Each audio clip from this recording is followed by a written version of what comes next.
The blade gleamed in the fading lamplight as Clara Whitmore pressed it against the stranger's throat. Her hand trembled, not from fear but from hunger she'd ignored for 3 days. "Give me one reason," she whispered, "why I shouldn't end this right here." Nathan Hale didn't flinch.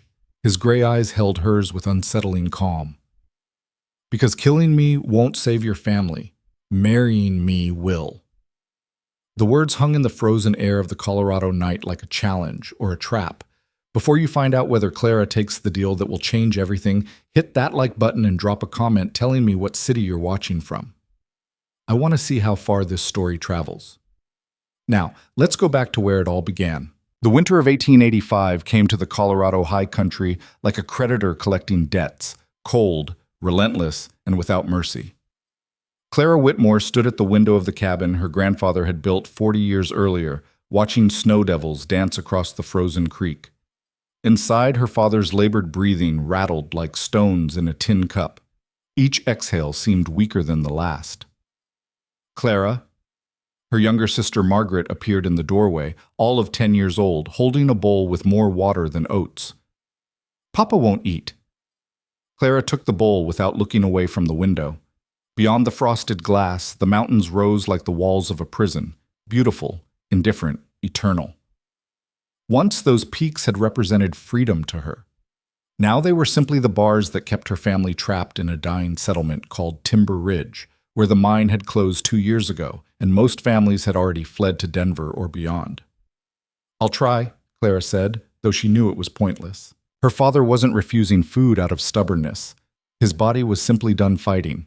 She crossed the main room of the cabin, her boots loud on the plank floor. The fire had burned low. They were rationing wood now, burning only what they absolutely needed. 16-year-old Thomas was supposed to be out cutting more, but Clara knew he'd gone to town instead, probably trying to find work that didn't exist, or, worse, gambling away the few coins they had left. Her father lay on the bed in the corner, his face the color of old snow. At 52, Jacob Whitmore looked 70. The mine collapse that had crushed his leg 3 years ago had also crushed something inside him, the part that believed tomorrow might be better than today. "Papa." Clara sat on the edge of the bed and touched his shoulder. "You need to eat something." His eyes opened slowly. Once, they'd been sharp and bright. The eyes of a man who'd led wagon trains across the plains and fought through blizzards to build a life in these mountains. Now they were clouded, distant, already looking at something beyond this room. "Clara, girl," he whispered, "I'm sorry." "Don't." She blinked hard. "Don't you dare apologize." "The debt. I'll handle it. Morrison will take the land, the cabin, everything your grandfather—" "I said I'll handle it." Her voice came out sharper than she intended. Margaret flinched in the doorway. Jacob closed his eyes. "You're strong, like your mother was, but strength ain't currency. Morrison don't trade in courage." He was right, and they both knew it. Silas Morrison owned the general store, the defunct mine, half the buildings in Timber Ridge, and the notes on most of the remaining homesteads, including theirs. $200 her father had borrowed to pay for medicine and supplies after the accident. $200 that might as well have been $2,000. The debt was due in 4 days. Clara stood abruptly. "I'm going to town." "Clara, rest, Papa." She grabbed her coat from the hook, her mother's old coat, patched and repatched, but still warmer than anything else they owned. "Margaret, keep the fire going. Don't let him get cold." Outside, the wind cut through her layers like they were made of paper. The temperature had to be below 0. She pulled her mother's scarf across her face and started down the path toward town, her breath freezing in small clouds. Timber Ridge wasn't much. A dozen buildings clustered where the old mine road met the creek. The general store, the saloon, the church with the bell that hadn't rung in 2 years since Pastor Williams died and nobody came to replace him. A few houses. The assay office, now abandoned. Clara's boots crunched through frozen snow as she approached Morrison's store. Through the window, she could see the man himself behind the counter. His round face red from the warmth of the stove he, alone in town, could afford to keep burning all day. The bell jangled when she pushed through the door. Morrison looked up from his ledger. "Miss Whitmore." His smile was all politeness, with no warmth behind it. "Come to settle accounts?" I need more time. Time. Morrison set down his pen carefully. Time is the one thing I sell that nobody wants to pay for. He pulled out a different ledger, thumbing through pages. Your father borrowed $200 8 months ago, due in full by week's end. That was the agreement. He's dying. I'm sorry to hear that. Morrison didn't sound sorry. But the debt don't die with him. Passes to his heirs. That'd be you, Miss Whitmore, seeing as you're the eldest. Clara's hands clenched in her pockets. I'll get you the money. I just need don't make it so. Morrison closed the ledger with a soft thump. You got nothing to trade, no money coming in. Your brother's got a gambling problem, your sister's a child, and your father ain't long for this world. Forgive my bluntness, but facts is facts. Then take the land for the debt. Oh, I intend to. Morrison smiled. That cabin and 40 acres will just about cover it. You and your family will need to be out by Monday next. The room seemed to tilt. It's winter. We have nowhere. Should have thought of that before borrowing money you couldn't pay back. Morrison picked up his pen again, a clear dismissal. Doors behind you, Miss Whitmore. Clara stood frozen. Her mind raced through impossible scenarios. Sell something, but they had nothing worth selling. Find work, but there was no work. Ask for charity. But the town was dying too, everyone clinging to their own survival. There might be one option. The voice came from the corner of the store. Clara turned and saw a man she hadn't noticed when she came in. He sat on a barrel near the stove, so still he might have been part of the shadows. He stood slowly, unfolding to a height of well over 6 feet. His clothes were rough, canvas pants, worn boots, a heavy coat that had seen seasons in the mountains. Dark hair touched his collar. His face was weathered but not old, maybe 30, with a strong jaw and those strange gray eyes that seemed to see more than they should. Who asked you? Morrison's friendliness vanished. The stranger ignored him, his gaze fixed on Clara. You need money. I need a wife. Seems like we might help each other. The words were so unexpected, so absurd, that Clara almost laughed. Excuse me? Marriage. He said it like he was proposing a business arrangement, which Clara supposed he was. I settle your debt. You come with me. You're insane. Practical. He pulled a leather pouch from his coat and set it on the counter with a heavy clink. There's $300 here. 2 for Morrison, 1 for your family's supplies through spring. Morrison's eyes widened. He reached for the pouch, but the stranger's hand got there first. The lady hasn't answered yet. Clara's heart hammered. This had to be a trick, a trap. Men didn't just appear out of nowhere offering to pay off debts for strangers. I don't even know your name. Nathan Hale. That's supposed to mean something to me? No reason it should. He pulled the pouch back slightly. But the offer's real. I got land up in the high country. Need someone strong enough to live up there. You look strong enough. You're a stranger. So are you to me. That's what makes it fair. Morrison found his voice. Now hold on, Hale. You can't just walk in here and... Can't I? Nathan's voice went cold. Last I checked, a man can offer marriage. A woman can accept or refuse. Don't recall needing your permission for either. Something in his tone made Morrison step back. Clara noticed it, a shift in the room's power. Morrison was used to being the authority here, but this stranger had made him retreat with just a few words. Clara's mind spun. Every instinct screamed that this was madness. But what was the alternative? Watch her father die knowing he'd failed his family? Let Margaret and Thomas be turned out into winter with nowhere to go? Why me? She asked. Why not find a wife in Denver or anywhere else? Nathan's expression didn't change. Women in Denver want comfort, want society and social calls and dresses from catalogs. I don't live that life. Need someone who won't break when things get hard. Someone who knows the mountains. You don't know anything about me. I know you walked 2 miles in this cold to try to save your family. I know you didn't cry or beg when Morrison told you no. I know you're still standing here thinking instead of running. He paused. That's enough. Clara looked at the pouch on the counter.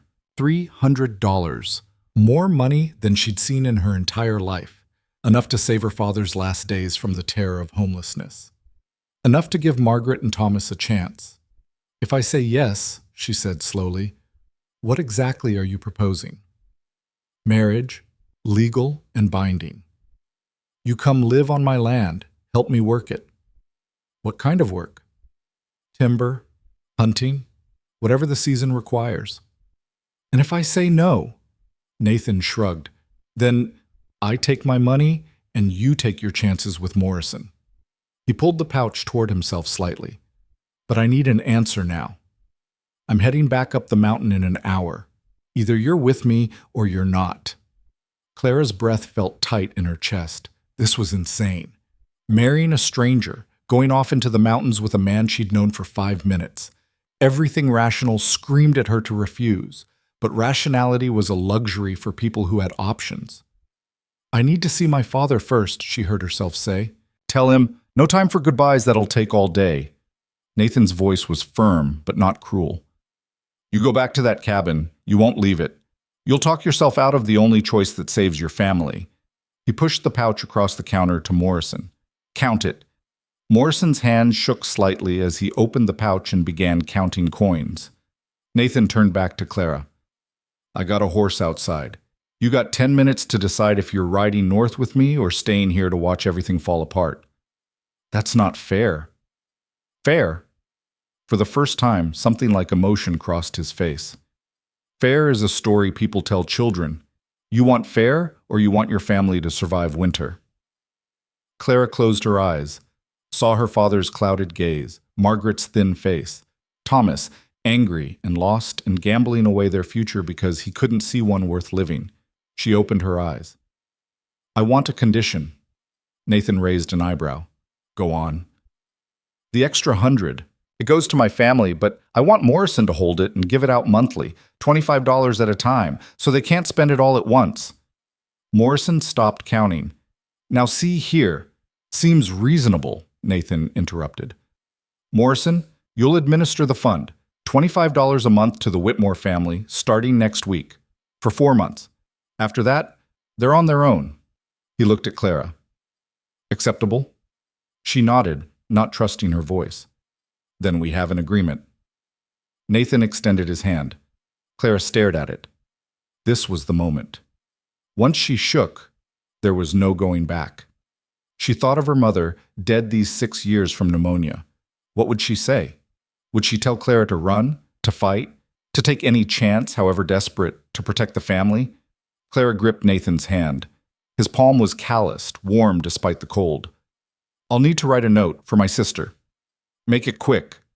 Morrison, still stunned, provided paper and pencil. Clara's hand shook as she wrote, Margaret, Thomas. Papa's debt is paid. Morrison will give you money each month. Take care of Papa. Take care of each other. Don't look for me. I'm safe. This was my choice. Love, Clara. She folded the note and handed it to Morrison. See, they get this. Morrison took it wordlessly. He looked almost afraid now, though of what, Clara couldn't say. Outside, Nathan's horse stood hitched to the rail, a big bay gelding, well-fed and calm. Nathan untied the reins and swung into the saddle with easy grace, then extended his hand down to Clara. She took it. He pulled her up behind him like she weighed nothing. Hold on, he said simply. Clara wrapped her arms around his waist as he turned the horse north, up the mountain path. Within minutes, Timber Ridge disappeared behind them, swallowed by pines and distance. The wind bit harder as they climbed. Clara pressed against Nathan's back, seeking warmth. She couldn't see his face, didn't know what he was thinking, didn't know if she'd just saved her family or destroyed herself. They rode for hours. The path grew steeper, narrower. Snow deepened. Clara had lived her whole life in these mountains, but she'd never come this far north. The trees grew denser here, older. The silence was profound, broken only by the horse's breathing and the creak of leather. Where exactly are we going? She finally asked. Higher. That's not an answer. It's the only one you need for now. Clara's arms ached from holding on. Her face felt numb despite the scarf. How much farther? Another hour, maybe 2. It'll be dark soon. Horse knows the way. She fell silent again. What was she doing? She'd just ridden off into the wilderness with a stranger who'd offered money for a wife like other men bought cattle. She didn't know anything about him, where he really lived, what he really wanted, whether she'd be safe or… "You're tensing up," Nathan said. "Breathe." "Easy for you to say." "I know this is strange, but I meant what I said. You'll be safe. I'm not…" He paused, choosing words. "I'm not the kind of man who takes what ain't freely given." "Why should I believe you?" "Because if I meant you harm, I'd have done it already. We're miles from anywhere. Nobody knows where you are." His voice was matter-of-fact, not threatening. "But here you still are, unharmed. That ought to tell you something." It was cold logic, but it was logic. Claire's racing heart slowed slightly. The light was failing when they crested a ridge and stopped. Nathan dismounted, then helped Clara down. Her legs nearly buckled. She'd been on horseback for hours. "Look," Nathan said, pointing north. At first, Clara saw only more mountains, more trees, shadows deepening into night. Then her eyes adjusted, and she sucked in a breath. Below them, hidden in a valley so remote it might as well have been another world, lay an estate. Not a cabin, not a homestead, an estate. A massive lodge built of timber and stone dominated the valley floor, smoke rising from multiple chimneys. Outbuildings surrounded it, barns, stables, what looked like a sawmill by the creek. Fences marked pastures where she could see horses moving in the twilight. Lights glowed in windows. "What is this?" Clara whispered. "Home," Nathan said simply. "You said you needed a wife to help work the land. You said…" She turned on him, anger rising. "You lied." "I never lied." Nathan met her eyes. "I said I had land. There it is. I said I needed someone strong. I do. I said I needed someone who knows mountains. Still true. But you're not some poor mountain hunter. You're…" She gestured at the valley. "What are you? Come on, I'll show you." He led the horse down a switchback trail. As they descended, Clara's shock deepened. The buildings weren't just large. They were well built, maintained, expensive. The lodge had glass windows. Real glass, not oiled paper. The fences were straight and strong. Even in winter twilight, the whole place hummed with organization and purpose. Men appeared as they approached the main lodge, rough-looking men who nonetheless nodded respectfully to Nathan. One took the horse. Another opened the heavy timber door. Inside was warmth, light, the smell of cooking meat and bread. Clara stood in the entrance, overwhelmed. The main room was huge, dominated by a fireplace big enough to roast a whole deer. Beams overhead were thick as tree trunks. Furniture was simple but solid. Animal pelts covered the floor. On one wall hung a portrait, an older man with Nathan's jaw and eyes. "That's my father," Nathan said, following her gaze. "Built this place 30 years ago. Died last spring." "What did he do?" "Timber. Started with one sawmill and a contract to supply railroad ties. Grew from there." Nathan shrugged off his coat. "Now we supply lumber to half the territory. Got contracts in Denver, Colorado Springs, even some orders from as far as California." Clara's head spun. "You own all this?" "Inherited it, yeah." "Then why…" She struggled to understand. "Why ride into some dying town and offer money to marry a stranger? You could have any woman you wanted." Nathan was quiet for a long moment. Then, "Come with me."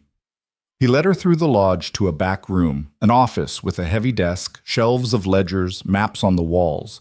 He pulled out a document and set it on the desk. Clara stepped closer. It was a letter dated 2 months ago, official looking. "Mr. Hale, further to our previous correspondence, the syndicate remains interested in acquiring your timber holdings. However, we must insist on certain assurances of stability and long-term management. A bachelor operation, however successful, presents risks we cannot ignore. We strongly advise that you address this concern before the spring negotiations." The letter went on, full of formal language, but the meaning was clear. "They want you married," Clara said slowly. "They want to know the business will continue, that I'm not just going to drink myself to death or get killed by a falling tree and leave their investment in chaos." Nathan's jaw tightened. "My father ran this place for 30 years. I've run it for 1. They don't trust me yet." "So you need a wife, not because you want one, because it's good for business." "That's part of it," What's the other part? Nathan looked at her directly. Living up here alone is hard. Running this operation alone is harder. I need someone who can handle themselves. Someone who won't collapse when winter locks us in for months. Someone who grew up in these mountains and knows what it means to survive them. You could have explained this, Clara said, instead of pretending to be some simple hunter. Would you have believed me? If I'd ridden into Timber Ridge in a fine coat saying I owned timber forests and needed a wife, what would you have thought? That he was lying, or insane, or looking for something other than a wife.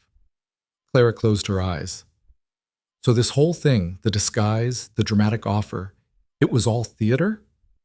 It was honest, I just left out some details. Some details? Clara's voice rose. You let me think I was marrying a poor man, saving my family by sacrificing myself to a hard life in the wilderness. And now you find out the life is still hard, but the wilderness comes with a roof and regular meals. Nathan's voice was calm. Are you saying you want to go back? Clara opened her mouth, then closed it. What could she say? That she felt tricked? She did. That she was angry? She was. But going back meant her family lost everything. Meant her father died knowing he'd failed. Meant Margaret and Thomas faced winter with nothing.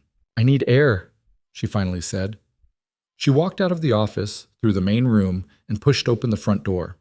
The cold hit her like a slap, but she welcomed it. Her mind raced. She'd married a rich man. A powerful man, apparently, if business syndicates were negotiating with him. A man who commanded workers and managed an empire in the mountains. A man who'd lied by omission about all of it. But had he really lied? He'd said he had land. He did. He'd said he needed someone strong. That was clearly true. He'd never actually claimed to be poor. She'd assumed that from his clothes and manner. Footsteps crunched in snow behind her. Nathan approached slowly, keeping distance between them. I know you're angry, he said, perceptive. I know it's a lot to take in. You think? Clara whirled on him. 6 hours ago I was facing homelessness. Now I'm standing in front of a mansion in the mountains married to a man who apparently runs half the timber industry in Colorado. Quarter. Maybe a fifth. That doesn't help. Nathan was quiet for a moment. When he spoke again, his voice was softer. I'm not good at this. At talking to people. At explaining things the right way. I live up here with workers and timber and numbers and ledgers. When I saw you in Morrison's store, the way you stood up to him even though you had no leverage, I knew you were the kind of person who could handle this life. But I didn't know how to say that without sounding like a crazy person. So instead you proposed marriage like you were buying a horse. Yeah, that came out wrong too. Despite herself, Clara almost smiled. There was something genuine in his awkwardness, something that rang more true than smooth words would have. What happens now? She asked. Now I show you where you'll sleep, feed you actual food. Tomorrow we can talk about how this works, what you want to do, what I need. He paused. And if you still want to leave, I'll take you back. The debt's paid either way. Clara studied his face in the light spilling from the lodge. You'd really let me go? I'd really let you go. This only works if you choose to stay. What about your business partners? The syndicate? I'll figure something else out. It was the right answer. Maybe the only answer that could have kept her from walking down the mountain that very night. I'll stay, Clara said. At least for tonight. We'll see about tomorrow. Nathan nodded. Fair enough. He led her back inside, through corridors she'd barely noticed before, up a staircase to the second floor. He opened a door to a bedroom. A real bedroom, with a real bed, clean quilts, a washstand, even a small stove in the corner. This is yours, Nathan said. Lock works from the inside. He demonstrated the heavy bolt. Nobody comes in unless you open the door. Where's your room? Other end of the hall, he pointed. If you need anything, there's a bell pull by the bed. Someone will come. Someone? Cook, housekeeper, couple of others who help run the place. He rubbed the back of his neck. Like I said, this is a lot. Take your time. He turned to go, then paused. For what it's worth, I'm glad you said yes. I think this could work, if you let it. Then he was gone, the door closing softly behind him. Clara stood alone in the room, her room. She touched the quilt, real wool, thick and warm, looked at the washstand with its pitcher and basin, the rug on the floor, the curtains on the window. She walked to the window and looked out at the valley shrouded in darkness. Lights twinkled from the outbuildings. Somewhere down there, men were working, living, part of an operation she still barely understood. And she was supposed to be the mistress of all this? It was absurd. Impossible. She was a poor girl from a dying town. She knew how to chop wood and stretch food and mend clothes with thread pulled from old garments. She didn't know anything about running estates or dealing with business syndicates, or a knock at the door made her jump. "Miss?" A woman's voice. "I've brought water for washing, and some supper if you're hungry." Clara opened the door. A middle-aged woman stood there with a tray, her face kind but reserved. "I'm Martha. I keep house here." She set the tray on a small table. "Mr. Hale said you'd had a long journey, thought you might want food and a wash before sleeping." "Thank you." Clara's voice came out small. Martha poured steaming water into the basin from a large kettle. "There's soap there, and towels. Food simple, bread, stew, some cheese. If you need anything else, just ring." "Martha," Clara said as the woman turned to go, "how long have you worked here?" 20 years, miss, since Mr. Hale's father was alive." "What was he like?" "Nathan's father?" Martha considered. "Hard man. Fair, but hard. Built all this with his own hands and expected everyone else to work just as hard." She paused. "His son's different, quieter, doesn't waste words, but he's fair too. You'll be treated right here." "Did you know that he'd bring home a wife?" Martha's eyes crinkled slightly. "We knew he'd gone to town. Didn't know what he'd find. But he's not one to do things without reason. If he brought you here, there's purpose in it." After Martha left, Clara washed her face and hands in water so warm it felt like luxury. She ate the stew, rich with meat and vegetables, better than anything she'd had in months. The bread was fresh. When she finally lay down in the bed, her body sank into softness she'd almost forgotten existed. The quilts were heavy and warm. The pillow smelled like lavender. She should sleep, should rest. Tomorrow would bring new challenges, new decisions. But sleep wouldn't come. Her mind spun through everything that had happened. The desperate walk to Morrison's store, the stranger's impossible offer, the ride into the mountains, the revelation of who Nathan really was. And now this, lying in a comfortable bed in a house she didn't understand, married to a man she'd met hours ago, responsible for a future she couldn't predict. Outside, the wind picked up, whistling around the eaves, but inside she was warm, safe. Her family's debt was paid. Margaret and Thomas would have money through winter. Her father could die in the cabin he loved, not on some frozen roadside. She'd made the right choice, hadn't she? The question haunted her as she finally drifted towards sleep. Tomorrow she'd find out if she'd made a bargain she could live with, or a mistake that would haunt her for the rest of her life. Morning came with startling brightness. Clara woke disoriented, momentarily forgetting where she was. Then memory crashed back. The marriage, the ride, the revelation. She sat up in the unfamiliar bed and looked around the room that was now supposedly hers. Sunlight streamed through the window, illuminating details she'd missed in last night's exhaustion. The furniture was simple but well-crafted. A wardrobe stood against one wall. A writing desk sat beneath the window. Everything spoke of comfort without extravagance, function without waste. A soft knock interrupted her thoughts. "Miss? Are you awake?" Martha's voice came through the door. "Yes, come in." Martha entered carrying another tray. "Brought you breakfast. Figured you'd want to eat before facing the day." She set the tray down. Eggs, bacon, toast, coffee that smelled like heaven. "Mr. Hale's already up and out. He'll be back around noon. Said to tell you to explore if you want, or rest if you need." "Where did he go?" "Down to the mill. There's always something needs attention." Martha poured the coffee. "He works hard, that one. Up before dawn most days, doesn't stop till dark." Clara took the cup gratefully. The coffee was strong and hot. "Martha, can I ask you something?" "Course." "Yesterday, Nathan said he needed a wife for the business, for the investors. But is that really the only reason?" Martha was quiet for a moment, choosing her words carefully. "Mr. Hale don't share much about what goes on in his head. But I can tell you this, he's been alone up here for a year since his father died, running everything, managing the workers, dealing with the business. It's a heavy load for one person. She smoothed the quilt.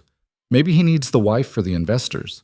But maybe he also just needs someone who ain't an employee, someone who's his equal. After Martha left, Clara ate slowly, thinking. When she'd finished, she dressed in the same clothes from yesterday, the only one she had, and ventured out of the room. The hallway was long and quiet. She counted 6 doors, all closed except hers. At the far end, she found stairs leading down to the main room she'd seen last night. In daylight, the lodge was even more impressive. The main room was massive, the ceiling soaring to exposed beams. The fireplace dominated one wall, big enough that Clara could have stood inside it.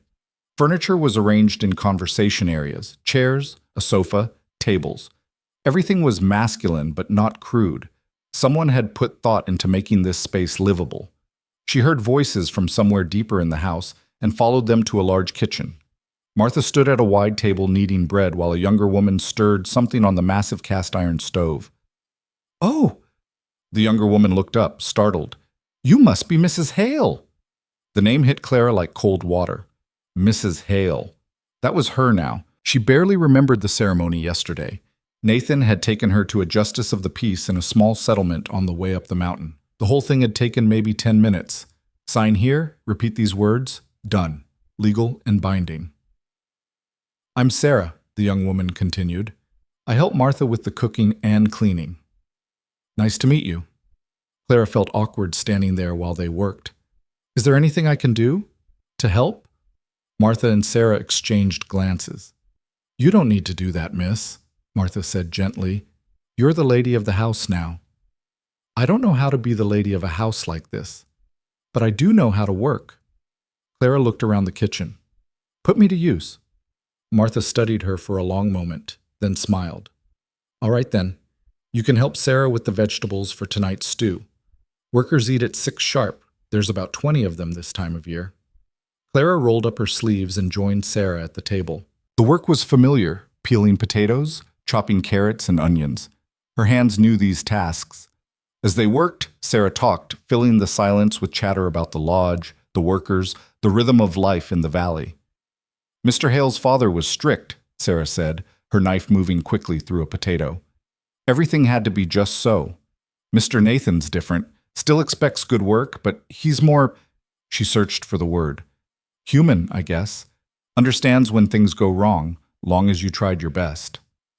"What happened to his mother?" Clara asked. "Died when he was born," Martha answered from across the kitchen. "His father raised him alone, taught him the business, taught him the mountains. Maybe taught him too much about work and not enough about people." Clara thought about Nathan's awkward proposal, his blunt way of speaking. He said he's not good at talking to people. "That's the truth," Sarah laughed. "Last year he tried to negotiate a contract in Denver and nearly lost the whole deal because he insulted some banker's wife without meaning to. Just said her hat looked impractical for mountain weather." Despite herself, Clara smiled. She could imagine it, Nathan's honest assessment delivered without any social grace. "But he treats people fair," Martha added. "Pays good wages, houses the workers well. Nobody goes hungry here. His father was the same way, hard but honest." They worked in comfortable silence for a while. Clara found herself relaxing into the rhythm. This at least was familiar, even if everything else was strange. Around noon, the sound of horses and voices drifted through the window. Martha glanced up. "That'll be him now. Go on, miss. He'll want to talk with you." Clara wiped her hands on a towel and walked to the front of the lodge. Through the window, she saw Nathan dismounting from his horse, talking with 2 men in work clothes. He gestured toward one of the outbuildings, his expression serious. She opened the door and stepped out onto the wide porch. The cold hit her immediately. She'd forgotten her coat in the rush to help in the kitchen. Nathan looked up and saw her. He said something to the men, who nodded and walked away, then approached the lodge. "You'll freeze out here," he said by way of greeting. "I'll live." Clara crossed her arms against the cold. "We need to talk." "All right." He climbed the steps and opened the door, gesturing for her to go inside first. Back in the main room, Nathan added wood to the fire while Clara gathered her thoughts. When he straightened and turned to face her, she launched in. "I need to understand how this works." What you expect from me? Fair question. Nathan leaned against the mantel. What do you want to know? Everything. What are my responsibilities? What am I supposed to do all day? Am I just here for show, or do you actually expect me to help run this place? I expect you to do whatever you're capable of doing. If you want to help Martha in the kitchen, do that. If you want to learn the business side, I'll teach you. If you want to work in the timber operations, that's fine too. You'd let me work with the timber crews? If you wanted, though I'll warn you, it's hard work and the men can be rough around the edges. Clara paced the room, trying to organize her thoughts. Last night you said this only works if I choose to stay, so I need to know what staying means. What kind of marriage is this? What do you want from me beyond just having a wife on paper? Nathan was quiet for a long moment. When he spoke, his voice was careful. I want a partner, someone who can handle this life and help me manage everything that comes with it. The business side, yes, but also just the living up here. It's isolated. Winter locks us in for months. Having someone to talk to work with, to share the burden with, that matters. And the other aspects of marriage? His jaw tightened slightly. I meant what I said yesterday. I don't take what isn't given freely. If that side of things develops between us, it'll be because we both want it, not because of some legal contract. Clara studied his face, looking for deception. She found only honesty, uncomfortable but genuine. All right, she said. Then I'll stay, for now. We'll see how it goes. Something that might have been relief crossed Nathan's features. Thank you. Don't thank me yet. I reserve the right to change my mind if you turn out to be secretly terrible. The corner of his mouth twitched, almost a smile. Noted. Over the following days, Clara began to learn the rhythms of the valley. She woke early and helped Martha prepare breakfast for the workers. After they'd eaten and headed out to the day's labor, she explored the lodge and grounds. The operation was larger than she'd initially understood. Nathan employed about 20 men year-round, some working the sawmill, others managing the timber harvest, a few handling horses and general maintenance. During peak season in summer, he brought in additional crews. The mill itself fascinated her. She stood watching one afternoon as massive logs were stripped of bark and cut into boards with mechanical precision. The sound was deafening, the shriek of saw blades, the crash of falling timber, men shouting instructions over the noise. Nathan appeared at her elbow. Impressive, isn't it? Terrifying, Clara shouted back. How do they not lose fingers? Some do. We've been lucky lately. He gestured toward the office attached to the mill. Come on, too loud out here to talk. Inside the office, the noise muted to a dull roar. The space was cluttered with papers, charts showing board measurements, maps of the timber holdings. This is where I spend most of my time, Nathan said, planning harvests, managing contracts, tracking shipments. He pulled out a large map and spread it on the desk. This is all our land. Clara leaned over the map. The holdings were vast, thousands of acres spreading across multiple valleys. Red marks indicated active harvest areas. Blue marks showed protected growth. We don't clear cut, Nathan explained. Take some trees, leave others. Keeps the forest healthy for future harvests. Your father's approach? His and mine.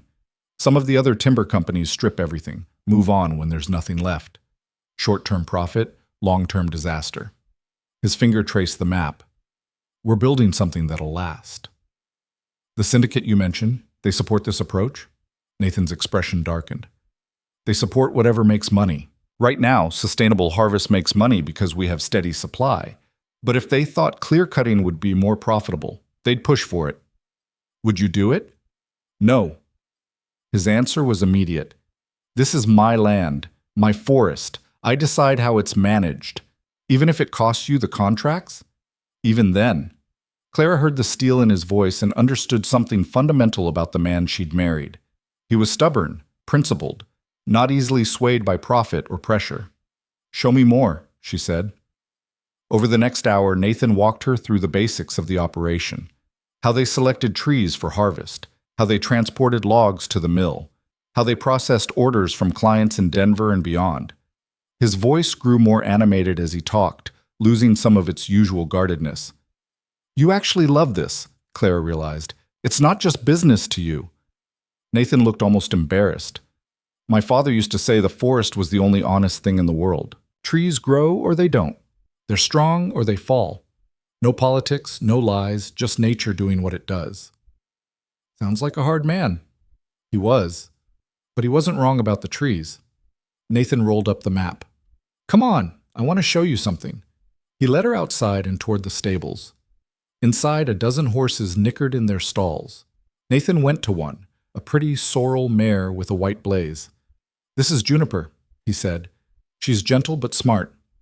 I thought you might want to ride her when you explore. Clara stepped closer, letting the mare sniff her hand. You're giving me a horse? You'll need one if you're going to move around the valley. Can't walk everywhere, it's too big. He pulled a saddle from the rack. Unless you don't know how to ride. I can ride. Clara took the saddle from him. I'm just surprised you thought of it. You're part of this place now. You should be able to move freely. He opened the stall. Want to try her out? They rode together through the valley, Nathan on his bay gelding and Clara on Juniper. The mare responded to the lightest touch, clearly well trained. They followed a trail along the creek, past the mill, up into the forest. This is the north boundary, Nathan said when they reached a high ridge. Below them, the valley spread out like something from a painting, pristine snow, dark pines, smoke rising from the lodge. It's beautiful, Clara breathed. It's home.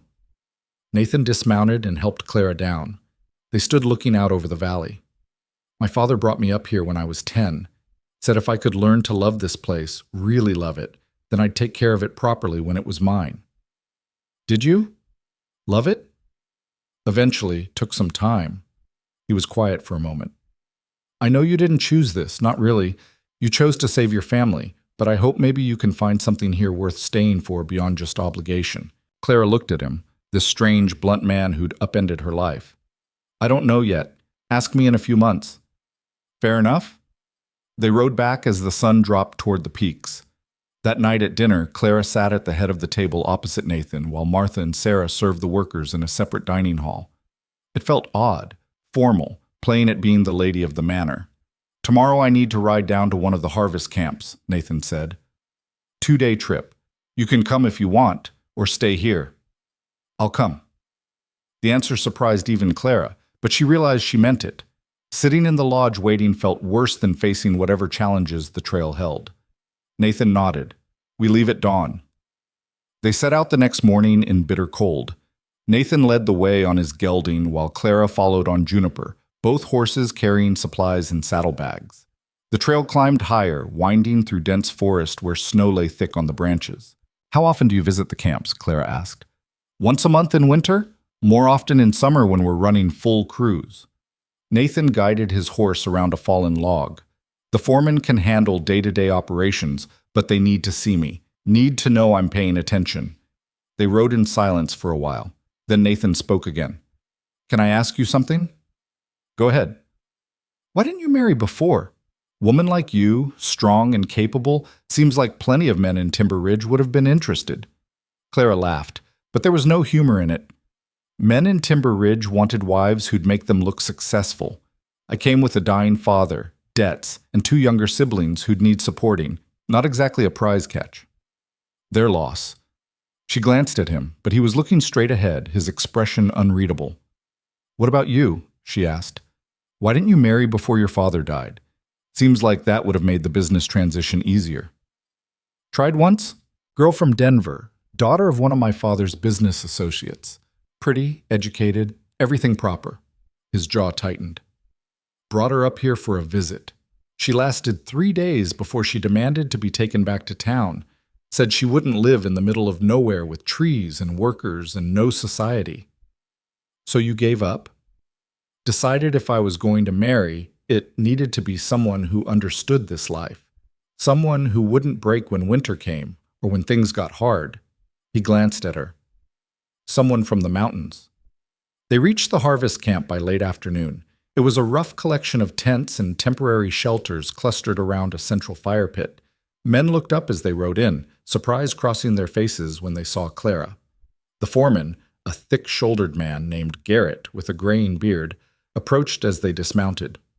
Boss, didn't know you were bringing company. This is my wife, Clara. Nathan said it casually, but Clara saw the men's reactions: shock, curiosity, and in some cases what looked like approval. "Well, I'll be." Garrett tipped his hat to Clara. "Ma'am, welcome. Though I'm sorry to say this ain't much of a place for a lady." "I'll manage," Clara said. Garrett showed them to the largest tent, still barely big enough for 2 bedrolls and their packs. Nathan tossed his gear inside, then turned to Clara. "You don't have to stay in here with me. I can sleep by the fire if you want privacy." Clara looked at the tent, then at the camp full of rough men. "We're married. People expect us to share sleeping space. Besides, it's freezing. Better to share warmth." Something flickered in Nathan's eyes. Gratitude, maybe, or respect. All right. They spent the evening reviewing the operation with Garrett. The harvest was going well, but there were concerns about spring flooding and how it might affect log transport down the creek. "We'll need to reinforce the channels," Nathan decided. "Get the men started on that when the weather breaks." Clara listened, absorbing the details. The work was complex, far more than just cutting down trees. It required planning, logistics, constant adjustment to conditions. That night, lying in the tent with Nathan on the other side of the small space, Clara stared at the canvas ceiling and listened to the sounds of the camp settling down. Men's voices, low laughter, the crackle of the fire outside. "Clara?" Nathan's voice came through the darkness. "Yeah." "Thank you for coming, for trying." He was quiet for a moment. "I know this isn't easy." "No," she agreed. "It's not. But nothing worth doing ever is." They rode back to the lodge the next day, arriving as night fell. Clara was exhausted, sore from 2 days in the saddle, but also strangely satisfied. She'd proven to herself that she could handle the rough travel, the primitive camps, the hard life Nathan led. Over the following weeks, a routine developed. Clara spent mornings helping Martha, afternoons learning the business side from Nathan. He taught her to read the timber contracts, understand the accounting ledgers, recognize the difference between profitable deals and traps disguised as opportunities. "The Denver companies will try to lock you into exclusive agreements," he explained one afternoon, papers spread across his office desk. "Sounds good. Guaranteed buyer, steady prices. But then they control you. If their business drops, you're stuck. If someone else offers better terms, you can't take it. So you stay independent, much as possible. Keep multiple buyers, diversify the products. Never let one client become more than 30% of revenue." He tapped a ledger. "My father's rule. Saved us twice when major contracts fell through." Clara studied the numbers. "What about the syndicate? They're trying to buy you out, aren't they?" "Buy in, not out. They want partnership, control over operations in exchange for capital to expand. And you don't want that." "I don't want to answer to investors who care more about quarterly profits than sustainable practice." Nathan leaned back in his chair. "But I might not have a choice. The pressure's increasing." "What kind of pressure?" He hesitated, then pulled out a letter. "This came yesterday." Clara read it quickly. The tone was polite, but the threat was clear. Accept partnership or face difficulties with permits, transport contracts, access to markets. "They can do this?" she asked. "They have connections, politicians, railroad companies, other business interests." Nathan's voice was tight with frustration. "They can make life very difficult." "So what do you do?" "I'm still figuring that out." That night, Clara lay in her bed thinking about the letter. The syndicate wanted Nathan's operation, and they'd use whatever leverage necessary to get it. The marriage was supposed to help, show stability, long-term planning. But was it enough? A week later, Martha mentioned that Nathan would be traveling to Denver for meetings. "He goes every few months," she explained. "Business negotiations, contract signings, usually stays about a week." "When does he leave?" "Tomorrow morning." Clara found Nathan in the stable, checking his horse's shoes. "You're going to Denver." He looked up. "Need to meet with some buyers, handle some contracts." "You weren't going to tell me?" "Didn't think you'd care." He straightened. "You'll be fine here with Martha and the others." "I'm coming with you." Nathan frowned. "It's a hard 3-day ride. Then a week of boring business meetings. You'd hate it." "Maybe. But I'm still coming." Clara crossed her arms. "You said you wanted a partner. Partners don't get left behind when important business happens." He studied her for a long moment. "You're serious?" "Completely." All right then, pack light. We leave at dawn. The journey to Denver was brutal. Spring was trying to break through, but winter fought back with sudden storms and freezing nights. They camped rough, sharing a single tent and campfire. Clara pushed through exhaustion and cold, refusing to complain or slow them down. Nathan noticed. On the third night, as they huddled close to the fire, he spoke quietly. "You're tougher than I expected. I grew up in the mountains, remember? This isn't my first hard trail. Still, most women I've known would have turned back the first day. I'm not most women." "No," he agreed. "You're not." They reached Denver on the afternoon of the fourth day. The city was a shock after weeks in the isolated valley. Noise, crowds, buildings packed together, the smell of coal smoke and humanity. Nathan led them to a hotel near the center of town, modest but respectable. "2 rooms," he told the clerk. The clerk's eyes flicked to Clara, noting her rough travel clothes and wind-burned face, then to Nathan. "Yes, sir. We have adjoining rooms on the second floor." Upstairs, Clara looked at the small but clean room with actual glass windows and a real bed. After days of sleeping on frozen ground, it felt like luxury. A knock on the connecting door. Nathan's voice. "We need to get you proper clothes for tomorrow." "What's wrong with these? You're showing up to business meetings looking like you just rode off the frontier, which you did, but they don't need to know that." He paused. "There's a dress shop 2 blocks over. Martha gave me your measurements in case this came up." An hour later, Clara stood in front of a mirror wearing a dress that fit properly for the first time in years. Deep green wool, simple but well cut. The shopkeeper had also provided a proper coat, gloves, and a hat that actually looked fashionable. "You clean up nice," Nathan said when she emerged from the shop. "Don't sound so surprised." That evening they ate dinner in the hotel restaurant. Clara watched Nathan navigate the social niceties with visible discomfort. He clearly hated the formality, the small talk, the performance of being civilized. "Tomorrow morning we meet with the syndicate representatives," he said over coffee. "They'll be pushing for a decision on the partnership." "What are you going to tell them?" "That I need more time to consider." His jaw was tight. "They won't like it." "Let me come with you." Nathan looked up sharply. "These men, they're not kind to women in business. They'll dismiss you, talk around you, maybe insult you just to get a reaction. Then they'll underestimate me. That's their mistake, not mine." He studied her face, then nodded slowly. "All right, but if it gets uncomfortable, you don't have to stay. I'll decide when I've had enough." The meeting was held in a private room at one of Denver's finest hotels. 3 men waited when Nathan and Clara arrived, all older, well-dressed, radiating the confidence of people used to getting what they wanted. The oldest, a silver-haired man named Caldwell, rose as they entered. His eyes barely touched Clara before dismissing her. "Hale, good to see you. I see you've brought—" He paused, clearly unsure what to call her. "My wife," Nathan said flatly. "Clara Hale." Caldwell's eyebrows rose fractionally. "Ah, yes. We'd heard you'd married. Congratulations." The word sounded hollow. He gestured to chairs.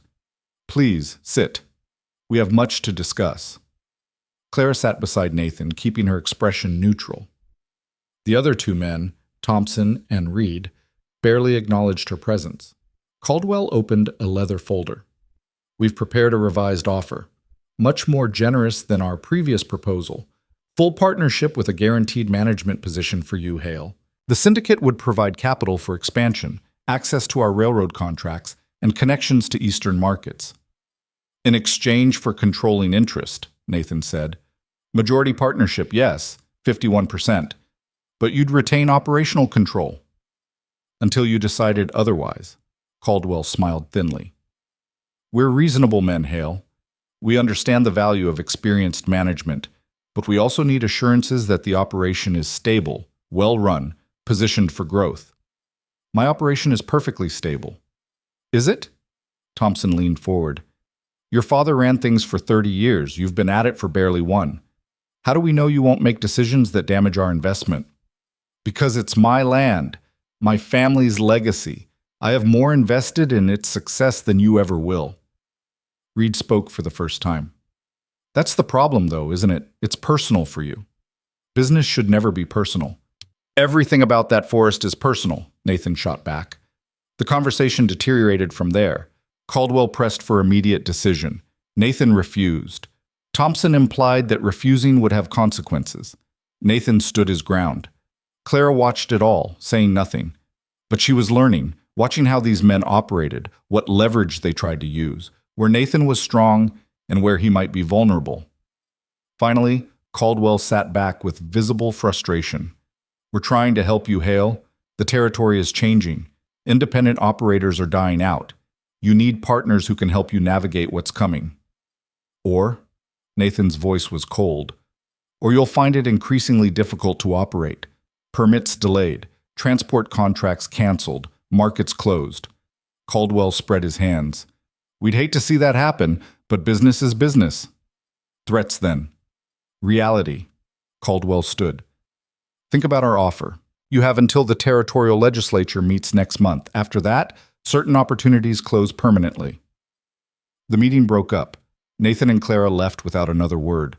Outside, Nathan's anger was barely contained. You see what I'm dealing with? They're trying to force me into selling out or face them destroying everything my father built. They're scared of you, Clara said quietly. Nathan looked at her sharply. What? They're scared. You heard how they talked, worried about your decisions, demanding control, setting deadlines. If they really had all the power they claim, they wouldn't need to pressure you. They'd just take what they want. She thought about what she'd observed. They need you more than they're letting on. Why would they need me? Because you know the land. You know sustainable harvesting. You have relationships with the workers and the local communities. They can buy the operation, but they can't buy your knowledge or your reputation. Clara met his eyes. That's your leverage. You just need to figure out how to use it. Nathan stared at her, something like amazement crossing his face. When did you get so smart about business? I've been paying attention. They walked back to the hotel through Denver's crowded streets. Clara's mind was already working, turning over possibilities, strategies, ways to shift the balance of power. She'd come to this marriage to save her family. But maybe, just maybe, she was finding something worth fighting for in its own right. That night, Clara couldn't sleep. She stood at the hotel window watching Denver's streets below, gas lamps casting pools of yellow light onto muddy roads. Carriages rattled past even at this late hour. The city never truly quieted, so different from the mountain silence she'd grown accustomed to. A knock on the connecting door startled her. You awake? Nathan's voice was quiet. Come in. He entered, still dressed, holding 2 glasses and a bottle. Thought you might want a drink after that disaster of a meeting. Clara accepted the glass. The whiskey burned going down, but the warmth was welcome. It wasn't a complete disaster. They threatened me. Openly. Nathan paced the small room. And I just sat there taking it because what choice do I have? They control the permits, the transport, the markets. They control those things now, Clara said. But power shifts. You just need to find the right leverage. Nathan stopped pacing and looked at her. You keep saying that. What leverage could I possibly have against men like Caldwell? Clara had been thinking about this all evening. Tell me about the territorial legislature meeting they mentioned. What happens there? They vote on land use policies, mining regulations, timber permits, stuff that affects everyone operating in the territory. Nathan frowned. Why? Because that's where decisions get made, where power actually changes hands. Clara's mind was working through possibilities. Those men need your timber operation to look legitimate, stable. They want to use it as proof that their business model works. But what if instead of you needing them, they needed you to make their position stronger with the legislature? I don't follow. Think about it. They're pushing for changes that benefit big operators, but they need examples of responsible management to counter arguments that big timber companies destroy everything they touch. Clara set down her glass. What if you became the example they can't afford to lose? Nathan's eyes narrowed. How? By going to the legislature meeting yourself. Not as their partner, but as an independent voice. Talk about sustainable harvesting, responsible management, protecting workers and communities. She met his gaze. Make yourself too valuable to destroy. They'd never let me speak. I'm nobody to those politicians. Then we make you somebody. Clara's voice grew more confident. You've been running a successful operation for a year. You employ 20 men. You practice sustainable harvesting that keeps forests healthy. That's a story worth telling. Nathan was quiet for a long moment, turning the idea over. Even if I could get a chance to speak, Caldwell and his friends would fight it.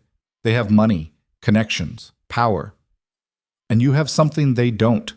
You actually care about the land and the people who work it. Clara stepped closer. That matters, Nathan. Maybe not to men like Caldwell, but to the families who depend on timber jobs? To communities that live near the forests? They'll listen. You really think this could work? I think it's better than waiting for them to strangle you slowly. Clara picked up her glass again. But you can't do it alone. You need allies, people who'll support your position. I don't have allies in Denver. Then we find them. Clara's mind was already racing ahead. Who else operates in timber? Who else would benefit from pushing back against the syndicate's control? Nathan thought for a moment. There's a few smaller operators. Miller runs an outfit south of Colorado Springs. Johnson has holdings near the Wyoming border, but they're just trying to survive, same as me. Then they're perfect. They have the same enemy. Clara set down her glass with determination. Tomorrow, we find them. Build a coalition. Present a united front. Clara, these men, they're rough. They're not going to listen to ideas from a woman they don't know. Then you present the ideas. I'll just help you plan them. She smiled slightly, though I reserve the right to speak up if they're being stupid. Despite the tension, Nathan almost laughed. Deal. The next 3 days were a whirlwind. Nathan reached out to contacts, arranged meetings, called in every favor he had. Clara sat in on the conversations, mostly silent but always listening, absorbing how these men talked, what motivated them, where their fears and hopes aligned. Miller turned out to be a bear of a man with a thick beard and hands scarred from decades of timber work. He listened to Nathan's proposal with deep skepticism. You want us to stand up to Caldwell's syndicate? That's a death wish, Hale. They'll crush us. They'll crush us anyway if we do nothing, Nathan countered. One by one, they'll force us out or absorb us. At least this way we fight. Fight with what? They have the politicians bought and paid for. Clara spoke for the first time. Do they? Or do they just have louder voices? Miller's eyes shifted to her, surprise evident. Nathan had introduced her as his wife, but most of the men they'd met had barely acknowledged her presence. Meaning what, exactly? Miller asked. Meaning politicians respond to pressure. Right now, the syndicate's the only voice they hear on timber policy. But what if there were others? What if independent operators showed up at the legislature meeting with facts, numbers, proof that another approach works? Little lady, these politicians don't care about facts, they care about money. I'm not a little lady, Clara said evenly. I'm Mrs. Hale. And you're wrong. Politicians care about getting reelected. They care about not looking corrupt. They care about having cover for their decisions. She leaned forward. Give them a reason to say no to Caldwell that doesn't make them look like they're just being difficult. Make it about protecting Colorado's future, about responsible development, about keeping communities alive. Miller looked at Nathan. She always this direct? Usually more so, Nathan replied. Something shifted in Miller's expression, grudging respect maybe. All right, I'm listening. What's the actual plan? Over the next hour, they hammered out the framework. 3 independent timber operators presenting a joint statement to the territorial legislature. Evidence of sustainable practices. Employment numbers. Testimony from workers and community members. A proposal for regulations that would prevent destructive clear-cutting while still allowing profitable operation. It's risky, Miller admitted. If it fails, Caldwell will come after all of us twice as hard. If we do nothing, we fail anyway, Nathan said. At least this way we control how it happens. Miller stood and extended his hand. I'm in. But Hale, if this goes sideways, I'm blaming you. Fair enough. Johnson, the Wyoming operator, was harder to convince. He was older, more cautious, burned by past attempts to fight larger interests. But eventually Clara's arguments about united strength versus isolated weakness won him over. My grandfather used to say that one stick breaks easy, But a bundle holds, Johnson said finally. Guess it's time to see if he was right. With commitments from Miller and Johnson, Nathan spent the next 2 days preparing. He drafted statements, gathered documentation, compiled employment records, and harvested data. Clara helped organize everything, her neat handwriting filling pages with facts and figures. "You're good at this," Nathan said on the third evening as they worked late in his hotel room, papers spread across every surface. "At what?" "Strategy, organization, seeing how pieces fit together." He looked up from the ledger he'd been studying. "You've turned into a real partner in this."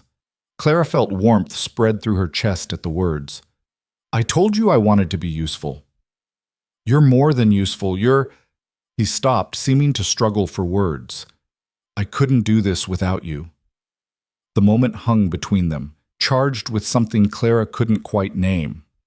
Then Nathan cleared his throat and looked back down at his papers. "We should go over the opening statement again. Make sure the numbers are right." They worked until past midnight, finalizing every detail. When Clara finally returned to her room, exhausted but energized, she realized something had shifted. This wasn't just about saving Nathan's business anymore. It was about proving something, that ordinary people could stand up to concentrated power and win, that integrity and truth mattered, that she herself mattered, not just as a wife or a burden to be managed, but as someone with real value to contribute. The territorial legislature convened in a grand building at the center of Denver. Clara sat in the gallery with other observers, watching as politicians filed in, as clerks prepared papers, as the machinery of government slowly ground into motion. Caldwell and his associates sat in the front row of the gallery, radiating confidence. They'd clearly expected this to be a formality, present their proposals, get rubber stamp approval, move forward with consolidating control over the territory's timber resources. What they hadn't expected was opposition. When the timber regulations came up for discussion, Nathan stood to request time to speak. The chairman, a portly man named Harrison, looked surprised but nodded permission. Nathan walked to the front of the chamber. Clara could see tension in his shoulders, the way his jaw was set. Public speaking wasn't natural to him, but he'd practiced, and more importantly, he believed in what he was saying. "Gentlemen," Nathan began, his voice carrying clearly through the chamber. "My name is Nathan Hale. I operate a timber concern in the high country north of here. I'm here today to speak about the proposals before you and to offer an alternative perspective." Caldwell's face had gone very still. Nathan continued, gaining confidence as he spoke. "The syndicate has presented regulations that favor large-scale operations. They argue this is about efficiency and progress. But I'm here to tell you there's another way. A way that protects both business interests and the land that sustains them." He laid out his case methodically, showed harvest data proving sustainable practices could be profitable, cited employment numbers demonstrating that independent operators provided stable jobs, presented testimony from workers about fair wages and safe conditions. "The syndicate wants you to believe that independent operators are inefficient, unsustainable, obstacles to progress," Nathan said. "But the evidence shows otherwise. We're building businesses that will last generations, not just strip resources and move on." Miller and Johnson spoke next, reinforcing Nathan's points with their own data. The chamber, which had been half asleep with boredom, was now fully attentive. When they finished, Harrison looked troubled. "Mr. Caldwell, would you like to respond?" Caldwell stood smoothly. "Of course, Mr. Chairman. While we appreciate Mr. Hale's passion, we must deal with reality. Small operators simply cannot meet the territory's growing needs. We require industrial-scale production, modern methods, centralized management." He smiled condescendingly. "Mr. Hale means well, but he's thinking small. Colorado's future demands we think big." "Big enough to destroy the forests entirely," Nathan shot back. "Mr. Hale, you're out of order," Harrison began. "Am I?" "Because from where I stand, the syndicate's proposals would eliminate every regulation preventing clear-cutting, would remove protections for watersheds and wildlife, would concentrate all power in the hands of a few wealthy men who don't even live in this territory." Nathan's voice grew stronger. "That's not progress. That's plunder." The chamber erupted in murmurs. Harrison banged his gavel for order. Caldwell's composure finally cracked. "Mr. Chairman, I must protest this characterization. The syndicate has invested heavily in Colorado's development. We've brought capital, expertise, connections to Eastern markets. Mr. Hale offers nothing but resistance to inevitable change. I offer proof that change doesn't have to mean destruction, Nathan countered. Harrison held up his hand. Gentlemen, please. This committee will take both proposals under advisement. We'll reconvene in 2 days to vote. He banged the gavel. Tits. Session adjourned. As the chamber cleared, Caldwell intercepted Nathan in the hallway. His face was cold with fury. That was a mistake, Hale. A serious mistake. Was it? Nathan met his glare. Because from where I'm standing, I just gave those politicians exactly what they needed. Cover to vote against you without looking corrupt. You think you've won? Caldwell stepped closer, his voice dropping to a harsh whisper. You've just made this personal. And trust me, you don't want to make this personal with me. Too late. Nathan's voice was equally quiet, equally hard. You made it personal when you threatened my operation. Now we're just seeing who's better at this game. Clara watched from a few feet away, her heart pounding. She'd never seen Nathan like this, fierce, unbending, almost dangerous in his certainty. Caldwell turned and saw her. His expression twisted into something ugly. Ah, yes, the mountain wife. I suppose she's part of your whole pioneer performance. Very theatrical, Hale. Careful. Nathan's voice went very quiet. What? Can't handle truth? She's a prop. A pretty face to make you look stable and settled. Caldwell smiled cruelly. Though I must say she's not quite pretty enough to be worth all this trouble. You could have done better if you'd actually cared about quality over convenience. Nathan moved so fast Clara barely saw it. One moment Caldwell was smirking, the next he was slammed against the wall, Nathan's hand at his throat. Say one more word about my wife, Nathan said, his voice deadly calm. And see what happens. Nathan, Clara's voice cut through the tension. He's not worth it. For a moment Nathan didn't move. Then slowly, deliberately, he released Caldwell and stepped back. Caldwell straightened his jacket, his face red. You'll regret this. All of it. Probably, Nathan agreed, but not as much as you're going to regret underestimating us. Outside the building, Clara pulled Nathan aside. That was stupid. You can't threaten men like that. He insulted you. So what? I don't care what Caldwell thinks of me. Clara grabbed his arm. But now you've given him ammunition. He'll use this. Tell everyone you're unstable, violent, unfit to run a business operation. Nathan's jaw was still tight with anger. What did you want me to do? Stand there while he… Yes. Clara's voice was sharp. Because words are just words. But you putting your hands on him? That's real. That's something he can use against you. She took a breath, trying to calm herself. I know you were defending me, and part of me appreciates it. But we're playing a long game here, Nathan. We can't afford to lose our heads. Slowly, the fury drained from Nathan's face, replaced by chagrin. You're right. I'm sorry. Don't apologize to me. Just be smarter. Clara softened slightly. Though for the record, watching you slam him against that wall was extremely satisfying. Despite everything, Nathan almost smiled. Yeah? Yeah, but don't do it again. Over the next 2 days, the tension in Denver was palpable. Caldwell's people worked the legislature hard, calling in favors, making promises, applying pressure. But Nathan's coalition had struck a nerve. Newspapers picked up the story. Independent operators fighting back against monopolistic control. The narrative was compelling, especially among readers tired of watching wealthy outsiders reshape Colorado to suit themselves. Clara used the time to make her own connections. She sought out the wives of legislators, attended social gatherings she normally would have avoided, and carefully planted seeds of doubt about the syndicate's real intentions. She didn't push hard, just asked questions, raised concerns, let the women draw their own conclusions. You're clever, Nathan observed one evening after she'd returned from yet another tedious tea party, using their social world against them. Their wives have influence whether they admit it or not.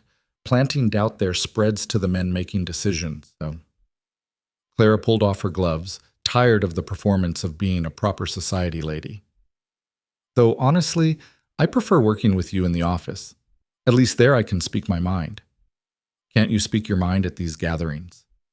Not if I want them to keep listening. Women like that need to feel like they've discovered ideas themselves. If I just tell them what to think, they'll resist out of pride. She sat down heavily. It's exhausting pretending to be delicate and indirect. Nathan poured her a drink. For what it's worth, I prefer you direct. Most men don't. I'm not most men. Clara looked at him, really looked. Somewhere in the past weeks, he'd stopped being the stranger who'd proposed marriage in Morrison's store. She knew the way he thought now, how he approached problems, what principles he wouldn't compromise. She knew he was stubborn and blunt and terrible at social niceties. She also knew he was honest, loyal, and genuinely committed to building something that would last. No, she agreed quietly. You're not. The vote came on a gray afternoon with rain threatening. The chamber was packed. Word had spread that this would be more than a routine procedural matter. Clara sat in the gallery again, her hands clenched in her lap. Harrison called the session to order. Gentlemen, we're here to vote on proposed timber regulations. 2 versions have been presented. The syndicate's proposal for consolidated management and the independent operator's alternative emphasizing sustainable practice and distributed control. The debate that followed was fierce. Some legislators spoke passionately in favor of progress and development, arguing that Colorado's future depended on large-scale industrial operations. Others countered that protecting the land and spreading economic opportunity mattered more than short-term profits. Throughout it all, Caldwell sat stone-faced, clearly confident in his prearranged votes. Finally, Harrison called for the vote. All in favor of the syndicate's proposal? Hands rose across the chamber. Clara counted quickly, maybe 20 votes. All opposed? More hands. Clara's count reached 25 before she lost track in the confusion. All in favor of the independent operator's alternative? This time, the count was clearer. 28 votes. Harrison banged his gavel. The independent operator's proposal passes. The syndicate's version is rejected. The chamber erupted. Caldwell's face went white with shock and rage. Nathan sat very still, as if afraid to believe what had just happened. Clara felt tears prick her eyes. They'd won.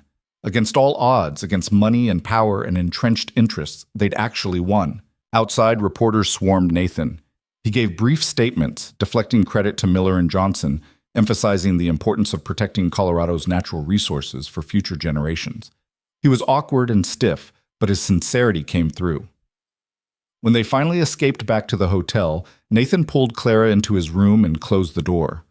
For a moment, he just stood there, looking stunned. We did it, he said finally. We actually did it. You did it. You stood up there and made them listen. No. Nathan crossed to her, his expression intense. We did it. Your strategy, your planning, your work with those legislators' wives. I'd have lost without you. Clara felt her breath catch. He was standing close now, closer than he'd ever stood before.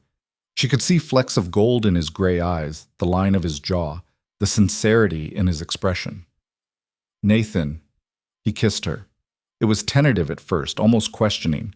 Then Clara's hands came up to his shoulders, and she kissed him back, and suddenly there was nothing tentative about it. When they finally broke apart, both breathing hard, Nathan rested his forehead against hers. I'm sorry, he said. I should have asked.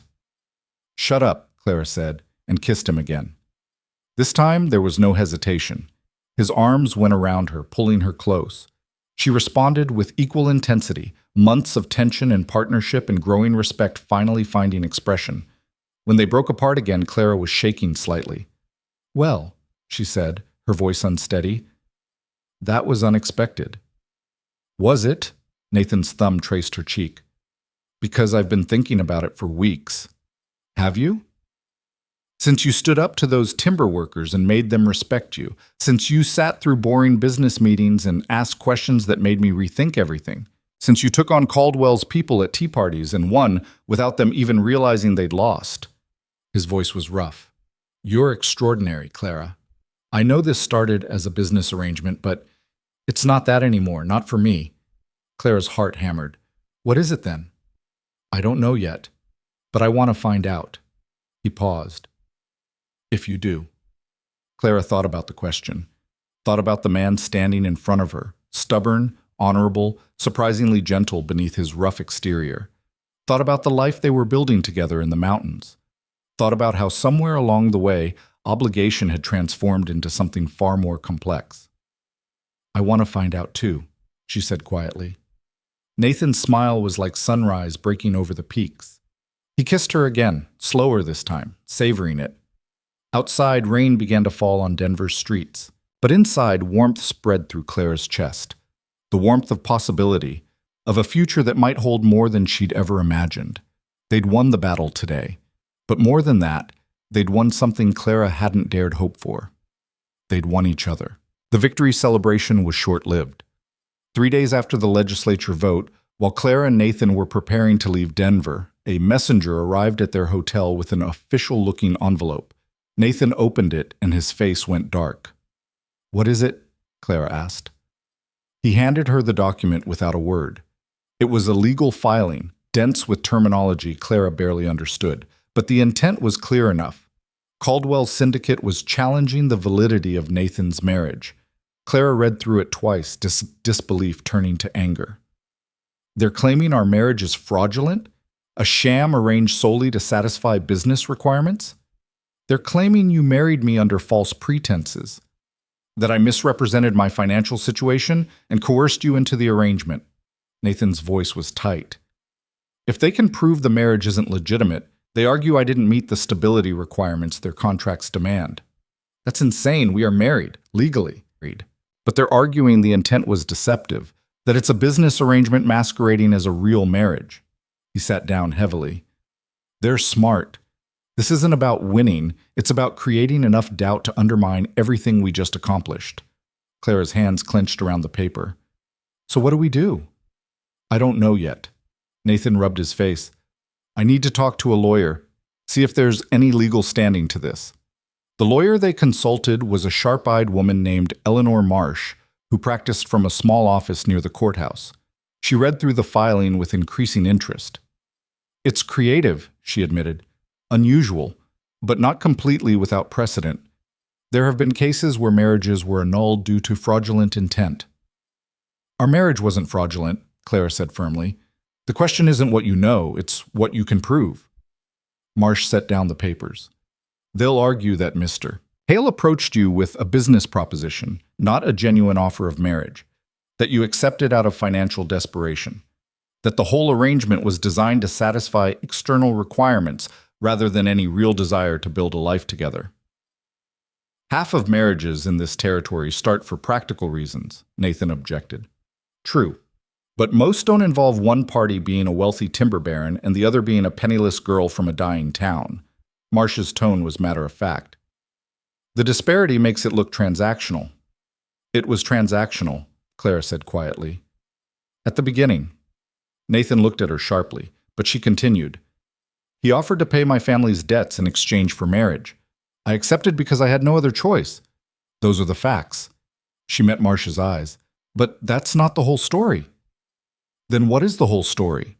Marsh leaned forward. Clara glanced at Nathan, then back at the lawyer.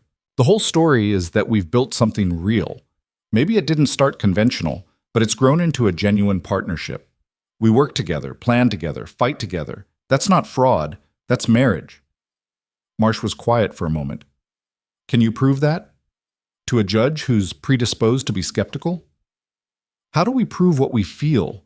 Nathan's frustration was evident. "You don't prove feelings, you prove actions." Marsh pulled out a clean sheet of paper. "Tell me everything. How you met, how the arrangement was made, but more importantly, what's happened since. How have you lived as husband and wife? What decisions have you made together? What evidence exists that this is more than just a legal fiction?" Over the next hour, they laid it all out. Claire's journey to the valley, her involvement in the business, the trip to Denver, the legislature strategy. Marsh took notes, occasionally asking pointed questions. "The problem," she said finally, "is that most of what you've described could still be characterized as a business partnership. You worked together on timber operations. You collaborated on a political strategy. These things support the marriage being real, but they don't definitively prove it's not just sophisticated window dressing." "Then what would prove it?" Clara asked. Marsh studied them both. "Honestly, The fact that you're clearly in love with each other. But that's subjective. Hard to demonstrate in court. Clara felt heat rise to her face. Nathan looked equally uncomfortable. We're not, he started. Please don't insult my intelligence, Marsh interrupted. I've been doing this long enough to recognize the real thing.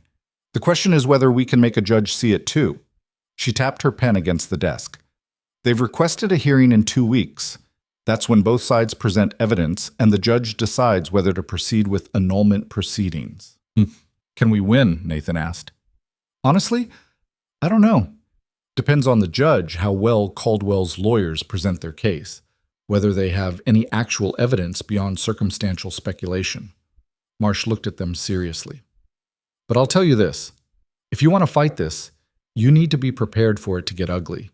They'll dig into your past, question your motives, try to paint you both as mercenary and calculating. Let them try, Clara said. We know the truth. After they left Marsh's office, Nathan and Clara walked through Denver's streets in tense silence. Finally, Nathan spoke. You don't have to do this. Do what? Fight this battle. If you want out, this is your chance. Tell the judge the marriage was coerced, get it annulled, walk away clean. His voice was carefully neutral. Your family's debt is paid. You don't owe me anything. Clara stopped walking and turned to face him. Is that what you want? What I want doesn't matter if you... Answer the question, Nathan. He met her eyes. No, it's not what I want. But I'm not going to trap you in something you didn't choose freely. I chose to fight beside you in that legislature, Clara said quietly. I chose to help you build your case. I chose to kiss you back the other night. She stepped closer. And I'm choosing now to fight this. Not because I'm trapped, but because I'm not letting Caldwell destroy what we've built out of spite. Something fierce and grateful blazed in Nathan's expression. You're sure? I'm sure. He pulled her close, right there on the street, and kissed her like he was afraid she might disappear. Clara kissed him back, not caring who saw or what they thought. When they finally broke apart, Nathan rested his forehead against hers. We should go home. Back to the valley. Prepare for whatever's coming. Not yet. Clara's mind was already working. If we want to win this, we need ammunition of our own. We need evidence that our marriage is real. What kind of evidence? Clara thought about the women she'd met at those tedious tea parties, about the whispered gossip she'd overheard, about the way Denver society operated on reputation and perception. We need witnesses, she said slowly. People who can testify that we behave like a real married couple, that we have a genuine relationship. But we've barely been in Denver. Who would... Martha, Clara interrupted. She's worked in your household for 20 years. She's seen how we are together. And the workers at the Valley, they can testify too. Her thoughts raced ahead. But we need more than just employees. We need people without obvious bias. Over the next few days, Clara threw herself into Denver society with renewed purpose. She attended every gathering she was invited to, made herself visible and personable, and carefully cultivated relationships with women who had influence. Nathan, meanwhile, met with business associates and tried to shore up support among people who might be called as character witnesses. It was exhausting work, made worse by knowing that Caldwell's people were doing the same thing, spreading doubt, planting seeds of suspicion, preparing their own case. One evening, Clara returned to the hotel to find Nathan pacing the room, a telegram crushed in his fist. What happened? Miller's backing out. Nathan's voice was raw with betrayal. Says he can't afford to be associated with this fight. Caldwell's people got to him, threatened his contracts. He's withdrawing his support. Clara took the telegram and read it. The words were apologetic but firm. Miller couldn't risk his operation for a battle that might already be lost.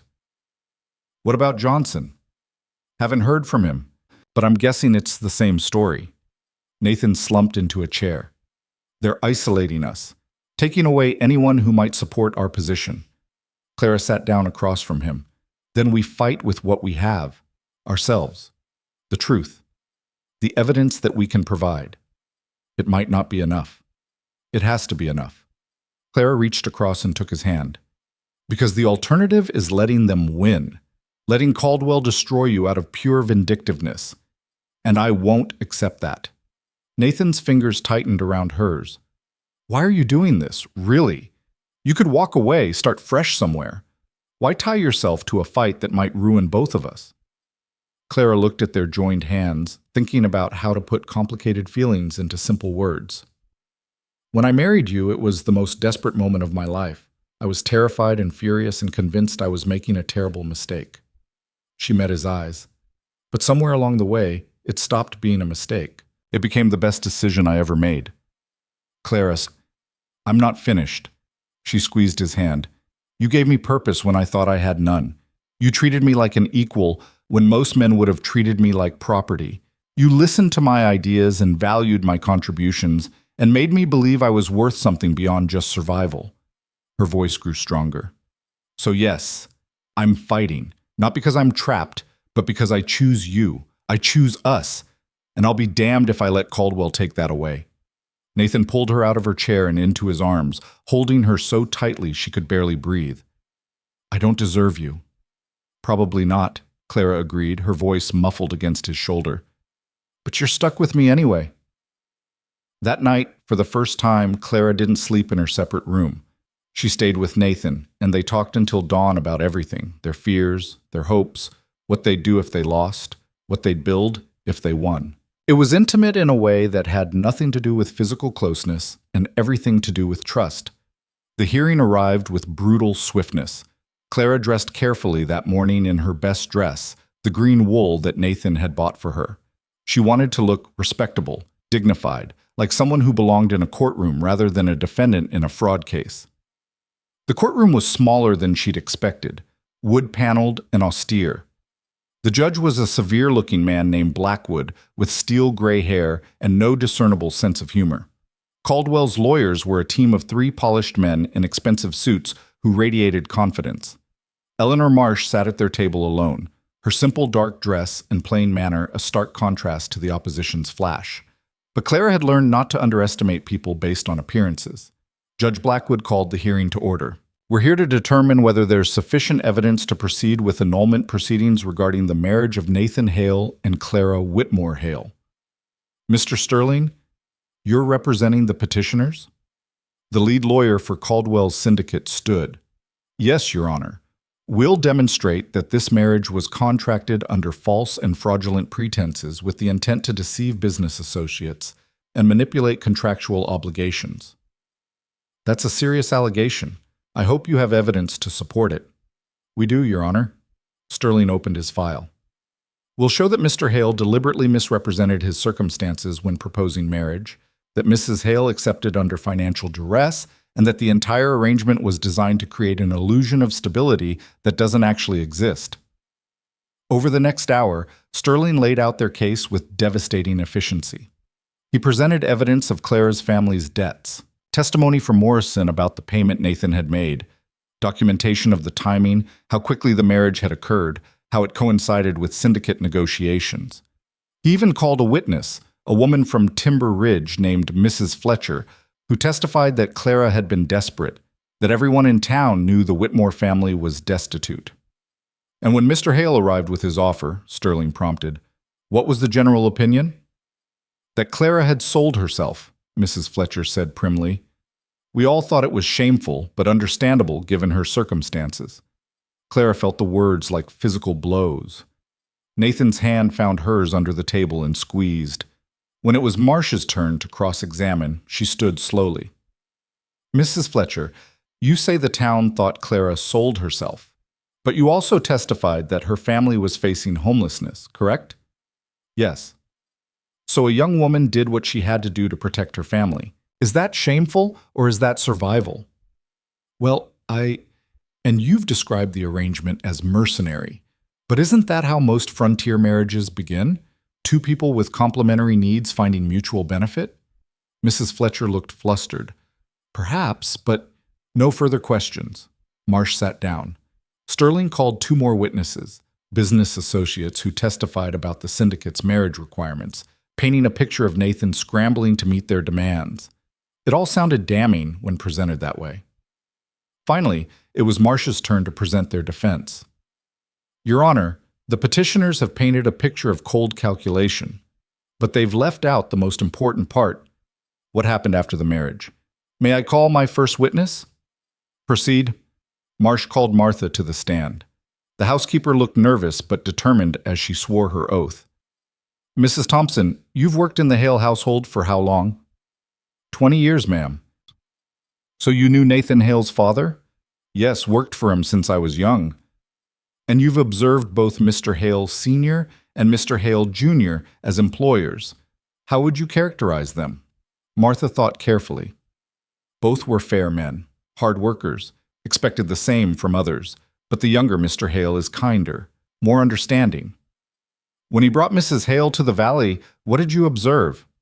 At first she seemed lost, out of place, but she didn't sit idle, started helping in the kitchen, learning the operation, asking questions. Martha's voice grew stronger. Within weeks, she knew more about that business than most men who'd worked there for years. And their relationship? How did it develop? Slowly, respectfully. Martha looked at Clara and Nathan. They worked together, talked together. You could see them growing closer, not like people play acting, but like two people genuinely coming to care for each other. Sterling objected. This is speculation about internal feelings. I'll allow it, Blackwood said. The witness is testifying to observed behavior. Marsh continued. Can you give specific examples of this growing closeness? Martha nodded. The way he'd seek her opinion before making decisions, the way she'd defend him to the workers when they grumbled, the way they'd sit together in the evenings talking about the day, not formal reports, but real conversation. She paused. My husband died 10 years back. I know what a real marriage looks like. This is a real marriage. Sterling cross-examined aggressively, trying to suggest Martha was biased as an employee. But the housekeeper held firm. Marsh called two workers next, men who testified about Clara's involvement in the operation, her knowledge of the business, the respect she'd earned. Then she called Miller. Clara was shocked to see the timber operator take the stand. She'd thought he'd abandoned them. Mr. Miller, Marsh began, you initially supported Mr. Hale's position before the legislature, correct? Yes, ma'am. But you withdrew that support recently. Why? Miller looked uncomfortable. Got pressure from the syndicate, threats about my contracts. So you were intimidated into silence. Objection! Sterling was on his feet. The witness's business decisions aren't relevant. They're relevant to establishing a pattern of coercion and manipulation by the petitioners, Marsh countered. Blackwood considered. I'll allow it. Continue. Marsh turned back to Miller. Despite that pressure, you're here today. Why? Miller was quiet for a long moment. Then he looked at Nathan and Clara. Because what they got together is real. I seen them in Denver, watched how they worked together, how they strategized and supported each other. That ain't play acting. That's partnership. He faced the judge. I don't got the spine to keep fighting the syndicate on the business side, but I got enough spine to tell the truth when it matters. Those two are married in every way that counts. Sterling's cross-examination was brutal, but Miller held his ground. Finally, Marsh called Clara to the stand. Clara's heart hammered as she swore the oath and sat down. Sterling was already on his feet, clearly eager to tear into her testimony. But Marsh got there first. Mrs. Hale, tell us about the day you married Nathan Hale. Clara took a breath and spoke honestly. I was terrified. My father was dying, my family was facing eviction, and this stranger offered to solve all my problems in exchange for marriage. I thought I was selling myself. I thought it was the worst day of my life. But you went through with it. Because I had no choice. Or thought I didn't. Clara met the judge's eyes. But looking back, I realize I did have a choice. I could have refused. Could have found another way, maybe. But I chose to trust that this strange, blunt man who offered such an odd bargain might be worth the risk.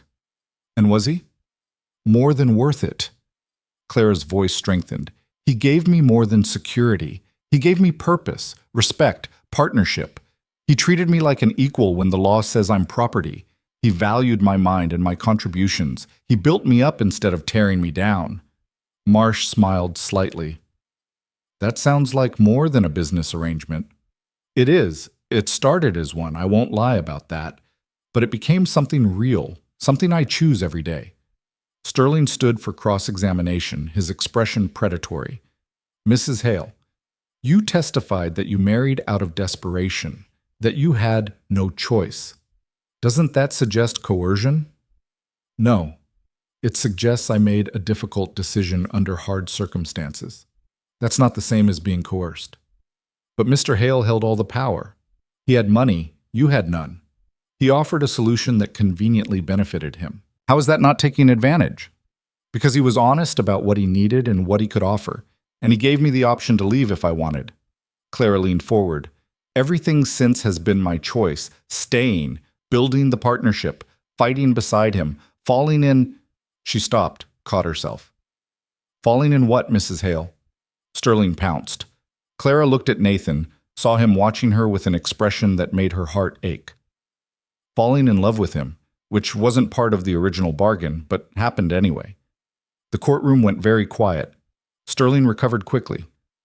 Convenient timing for that declaration, right when you need to prove the marriage is legitimate. You think I'd admit to loving someone in open court if it wasn't true? Clara's voice shook slightly.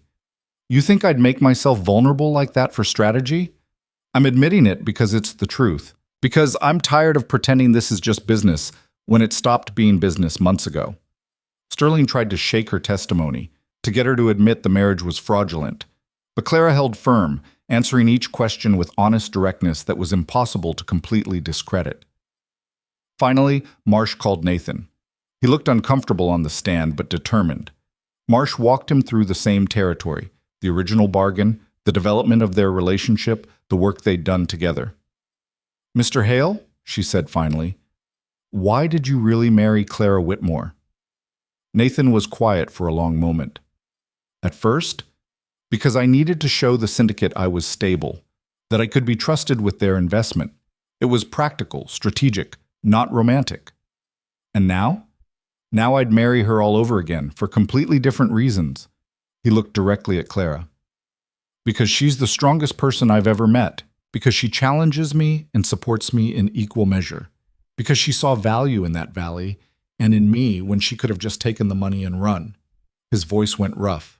Because I love her, and I'm asking this court not to take away the best thing that ever happened to me. Sterling's cross-examination was sharp, trying to suggest Nathan's testimony was self-serving. But the raw honesty in Nathan's voice was hard to dismiss as calculation. When both sides had presented their cases, Judge Blackwood called for a recess to consider the evidence. Clara and Nathan sat in the hallway outside the courtroom, hands clasped, waiting. Marsh paced, reviewing her notes. Minutes stretched into an hour. Finally, the bailiff called them back. Blackwood looked stern as he surveyed the courtroom. This has been an unusual case. The petitioners have presented evidence of a marriage contracted under questionable circumstances. The defendants have countered with evidence of a genuine partnership that developed after the initial arrangement. Clara held her breath. Having considered all testimony and evidence, Blackwood continued, I find that while the marriage may have begun as a practical arrangement, that does not make it fraudulent. Many marriages in this territory begin for practical reasons. What matters is whether the parties have fulfilled the obligations of marriage and created a genuine union. He looked at Clara and Nathan. The evidence shows that you have done so. You've built a life together, a business partnership, and, if the testimony is to be believed, a real emotional connection. That is sufficient to constitute a valid marriage under territorial law. Relief crashed over Clara so powerfully she felt dizzy. Therefore, Blackwood concluded, the petition for annulment is denied. The marriage stands. The gavel came down with finality. Sterling objected immediately, arguing for appeal, but Blackwood was unmoved. The decision stood. Outside the courthouse, Nathan pulled Clara into his arms, not caring who saw. We won. We won, Clara agreed, her voice muffled against his chest. Marsh approached, smiling for the first time Clara had seen. Congratulations. That was closer than I'd have liked, but the outcome is solid. Thank you, Nathan said. For everything. Thank yourselves. Your testimony won this, not my legal maneuvering. Marsh shook both their hands. Now, go home. Build that life you fought for.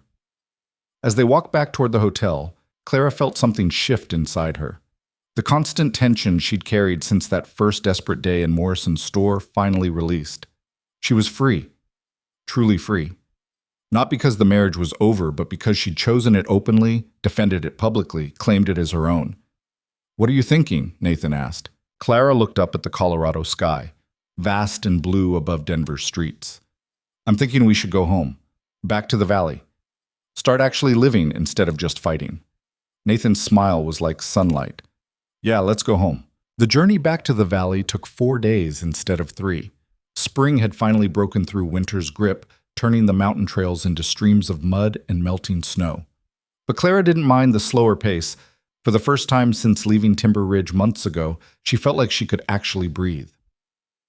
They camped the second night beside a creek swollen with snowmelt. Nathan built the fire while Clara unpacked their supplies. The routine now so familiar it required no discussion. They worked in comfortable silence, the kind that only came from truly knowing another person. "I've been thinking," Nathan said as they ate a simple dinner of beans and hardtack, "about what happens when we get back." "What do you mean?" "The syndicate's not going to just disappear. Caldwell's not the type to accept defeat gracefully." Nathan poked at the fire. "They'll try something else. Maybe not immediately, but eventually." Claire had been thinking the same thing. "So we prepare, make ourselves stronger, build alliances with Miller and Johnson before Caldwell can isolate us again." "That's part of it. But I'm thinking bigger." Nathan looked at her across the flames. "What if we didn't just defend against them? What if we actually built something they couldn't touch?" "Like what?" "A cooperative. Multiple independent operators pooling resources, sharing transport costs, negotiating contracts together, strong enough to compete with the syndicate without selling out to them." His eyes reflected firelight and growing excitement. "We proved independent operators can work together during the legislature fight. What if we made that permanent?" Clara felt her own excitement building. "You'd need buy-in from the other operators and capital to make it work. Miller already sees the value of unity. Johnson, too, even if he's cautious. And there are others, smaller outfits that are barely surviving. If we offered them a way to stay independent while gaining the benefits of scale..." Nathan leaned forward. "It could work, Clara. It could actually work. It would take years to build." "Then we better start soon," Clara smiled. "We. I like that you keep saying we. Well, you're the one who's good at strategy and organization. I'm just good at cutting down trees and being stubborn." He returned her smile. "Besides, this is a partnership now, for real." "For real," Clara agreed softly. That night, lying beside Nathan under a sky full of stars, Clara thought about how far she'd come. From the desperate girl in Morrison's store to a woman planning business cooperatives and territorial politics. From someone who'd felt worthless to someone who knew her own value. "Nathan?" she said into the darkness. "Yeah?" "Thank you. For seeing something in me worth betting on." His arm tightened around her. "Thank you for proving me right." They reached the valley on the 4th day as the sun was setting. The lodge looked exactly as they'd left it, smoke rising from the chimneys, lights glowing in windows. But Clara saw it differently now. Not as Nathan's house where she was an uncertain guest, but as home. Martha met them at the door, her face splitting into a rare wide smile. "About time you two got back. Place hasn't been the same without you." "How are things?" Nathan asked as they came inside. "Running smooth. Garrett's got the spring harvest planned. Sarah's been managing the household accounts. Oh, and you got a visitor waiting in your office. Been here 2 days. Nathan and Clara exchanged glances. "Who?" "Some politician from Denver. Governor's man," he said. "Wouldn't state his business to anyone but you." Clara felt tension return to her shoulders. So much for peace. The man waiting in Nathan's office was younger than Clara expected, maybe 35, with an expensive suit and intelligent eyes. He stood when they entered. "Mr. Hale, Mrs. Hale, I'm James Crawford, advisor to Governor Walsh. Thank you for seeing me." "Didn't know I had a choice," Nathan said dryly. "What's this about?" Crawford smiled slightly. "Directly to business, I appreciate that. I'm here because the governor was impressed by your presentation to the legislature. Your proposal for sustainable timber management, your coalition of independent operators, your vision for Colorado's forests." "That was weeks ago." "Yes, but the ramifications are still unfolding. You made quite an impression." Crawford pulled out a folder. The governor is forming a territorial commission on natural resources. He wants diverse perspectives, not just the big syndicates, but people who actually work the land. He'd like you to serve on it. Nathan looked stunned. Me? You demonstrated expertise, integrity, and the ability to think beyond short-term profit. Those are rare qualities. Crawford set the folder on the desk. The commission will advise on policy, review permit applications, recommend regulations. It's influential work. It's also political work, Nathan said cautiously. I'm not a politician. No, you're better. You're someone people trust to tell the truth. Crawford glanced at Clara. Both of you, actually. Word of the annulment hearing got around that the governor was particularly struck by how you defended your marriage and your principles in the face of powerful opposition. Clara felt her cheeks warm. The governor heard about that? Mrs. Hale, half of Denver heard about it. You became something of a folk hero, the frontier woman who stood up to wealthy elites and won. Crawford's smile widened. The governor would like you to serve on the commission as well, if you're interested. Clara looked at Nathan, saw her own surprise reflected in his expression. Can we think about it? Nathan asked. Of course, but I'll need an answer within the week. The commission's first meeting is in 3 weeks. Crawford stood. I'll be staying at the Blackstone Hotel in Denver. Send word there.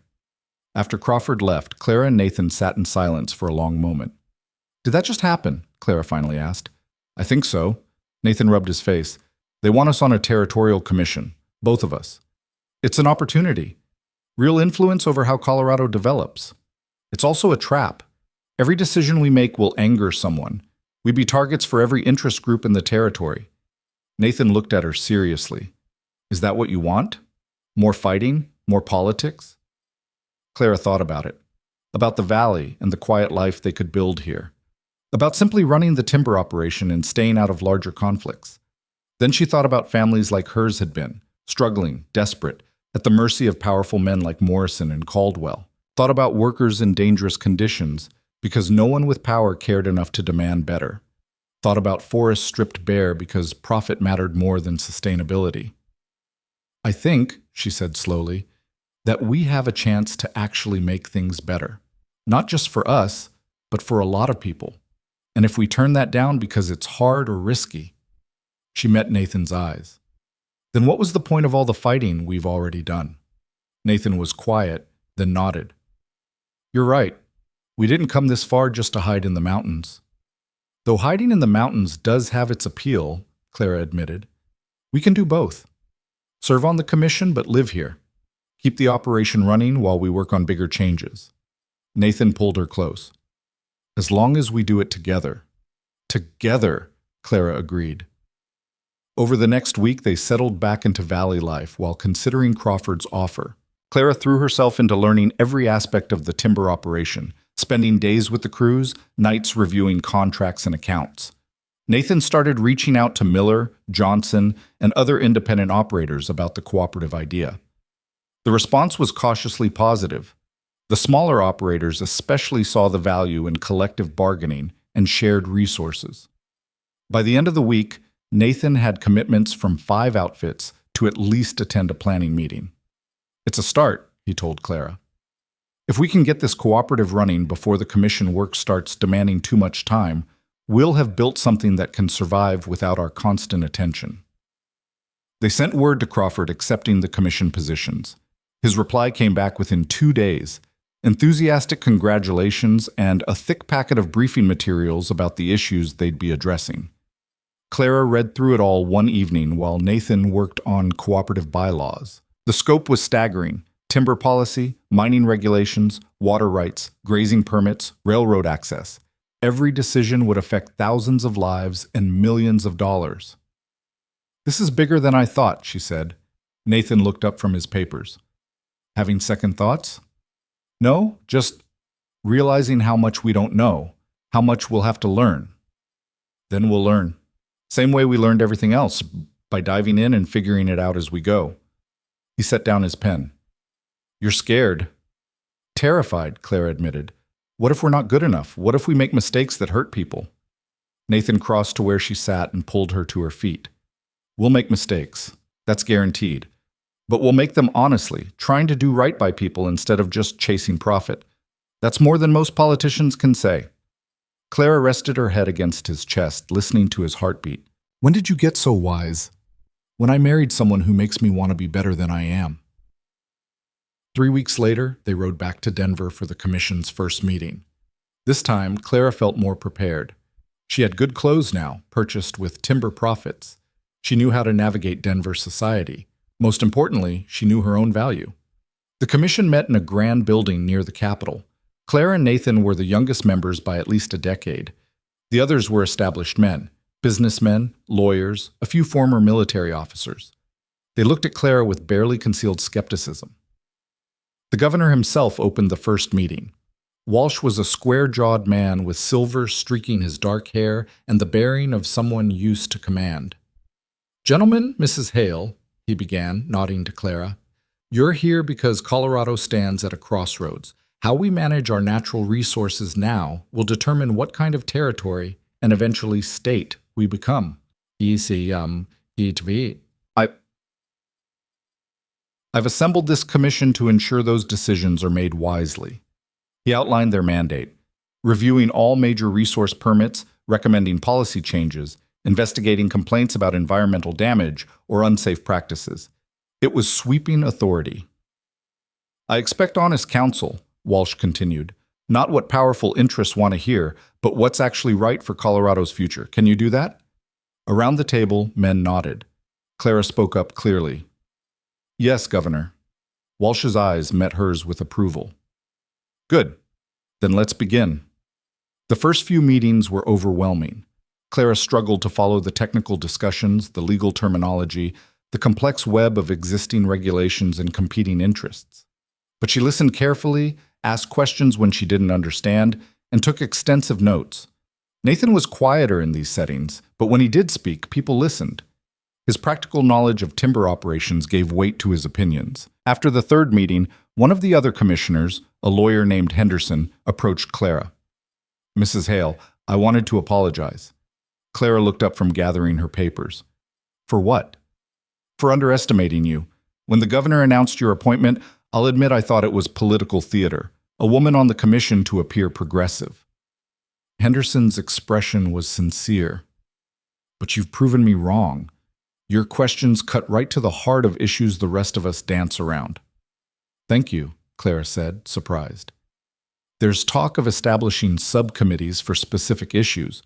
Would you be interested in leading the one on community impact assessment, making sure we consider how policy changes affect actual people, not just business interests?" Clara felt excitement kindle. "Yes, I'd like that very much." Word of the commission's work spread. Newspapers covered their meetings. Interest groups lobbied for favorable decisions. Caldwell's syndicate, predictably, opposed nearly every reform the commission proposed. The confrontation came during a public hearing on new timber regulations. The commission had drafted rules requiring sustainable harvesting practices, worker safety standards, and environmental impact assessments. The syndicate sent lawyers to argue against them. The lead lawyer was Sterling, the same man who'd tried to annul Clara's marriage. He presented his case smoothly, arguing that the proposed regulations would cripple the industry, cost jobs, and hamper Colorado's growth. When it was Clara's turn to respond, she stood with papers she'd prepared. "Mr. Sterling paints a dire picture, but let's look at actual data." She presented employment numbers from Nathan's operation and other independent operators. These companies follow sustainable practices and maintain steady employment. The workers are safer, better paid, and more productive. "That's a tiny sample size," Sterling objected. "It's proof of concept, and it directly contradicts your claim that sustainable practices kill jobs." Clara moved to her next point. "You argue that environmental assessments will slow development, but uncontrolled logging has already damaged watersheds that supply drinking water to 3 towns. The cost of addressing that damage far exceeds the cost of preventing it in the first place." She went through each of Sterling's arguments methodically, dismantling them with facts and logic. By the end, even Sterling looked grudgingly impressed. The commission voted to adopt the regulations. It was a significant victory, but Clara knew it was just the beginning. Over the following months, the pattern repeated.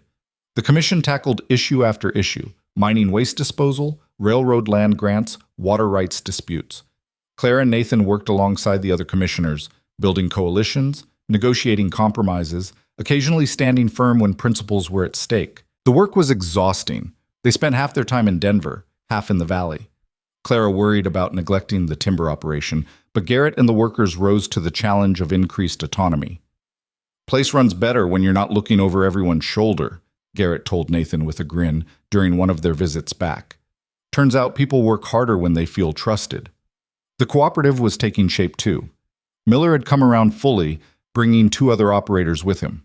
Johnson led the Wyoming contingent. By summer, they had 12-member operations covering a significant portion of Colorado's timber territory. "We need a name," Miller said at one organizing meeting. "Can't just keep calling it the cooperative." Various suggestions were thrown out.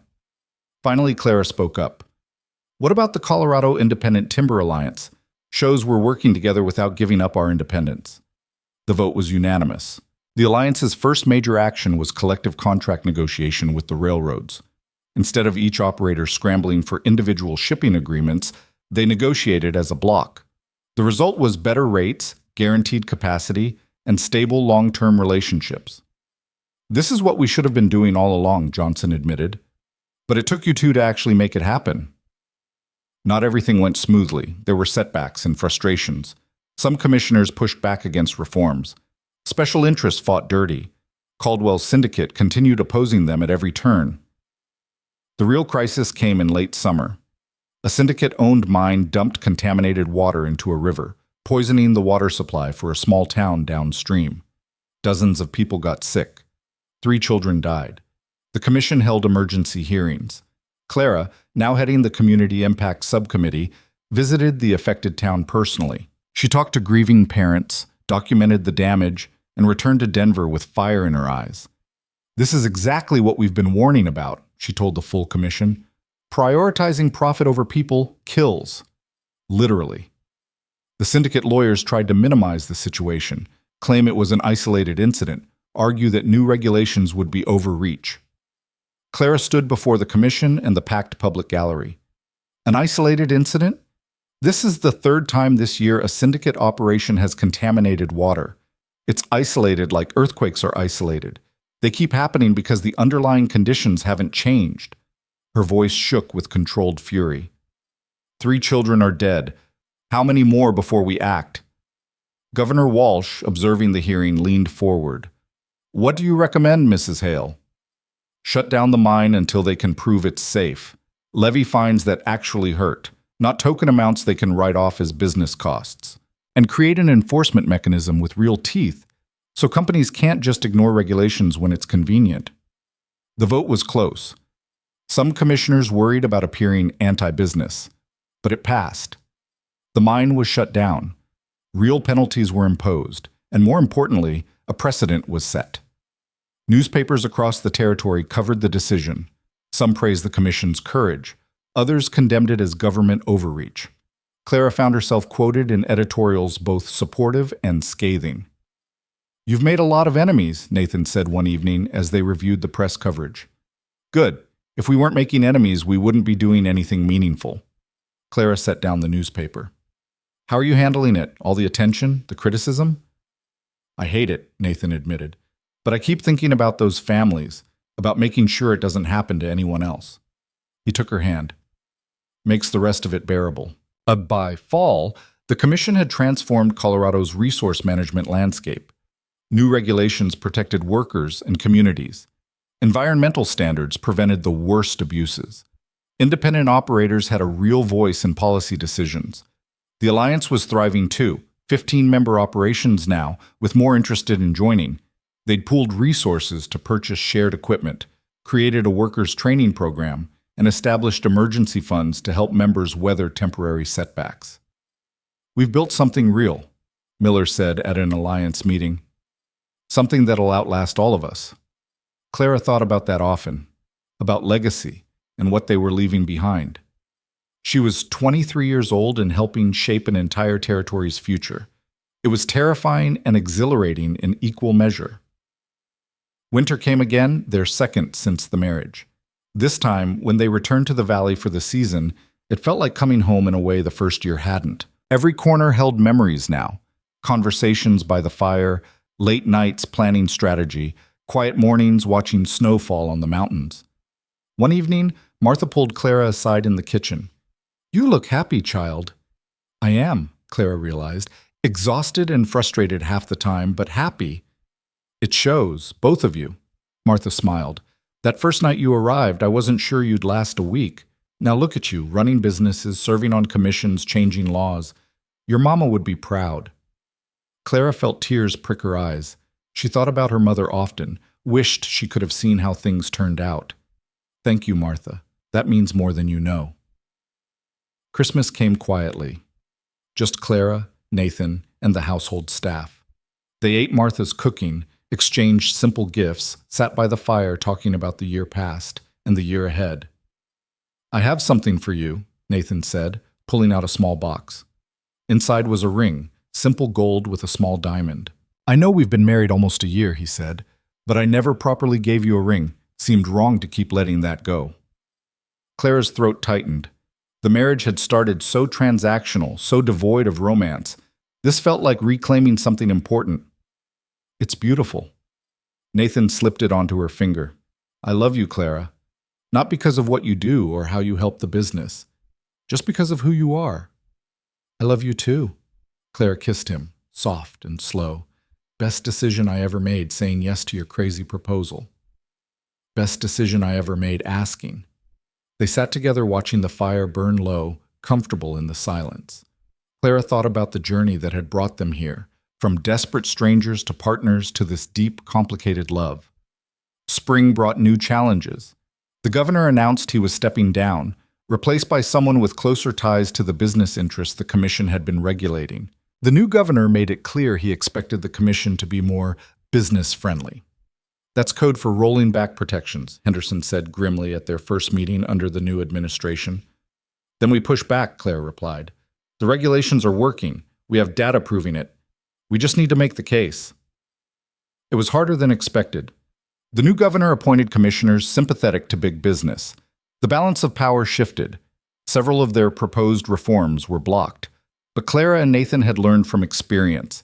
They took their case public, writing editorials, speaking at town halls, mobilizing the communities that benefited from the protections they'd fought for.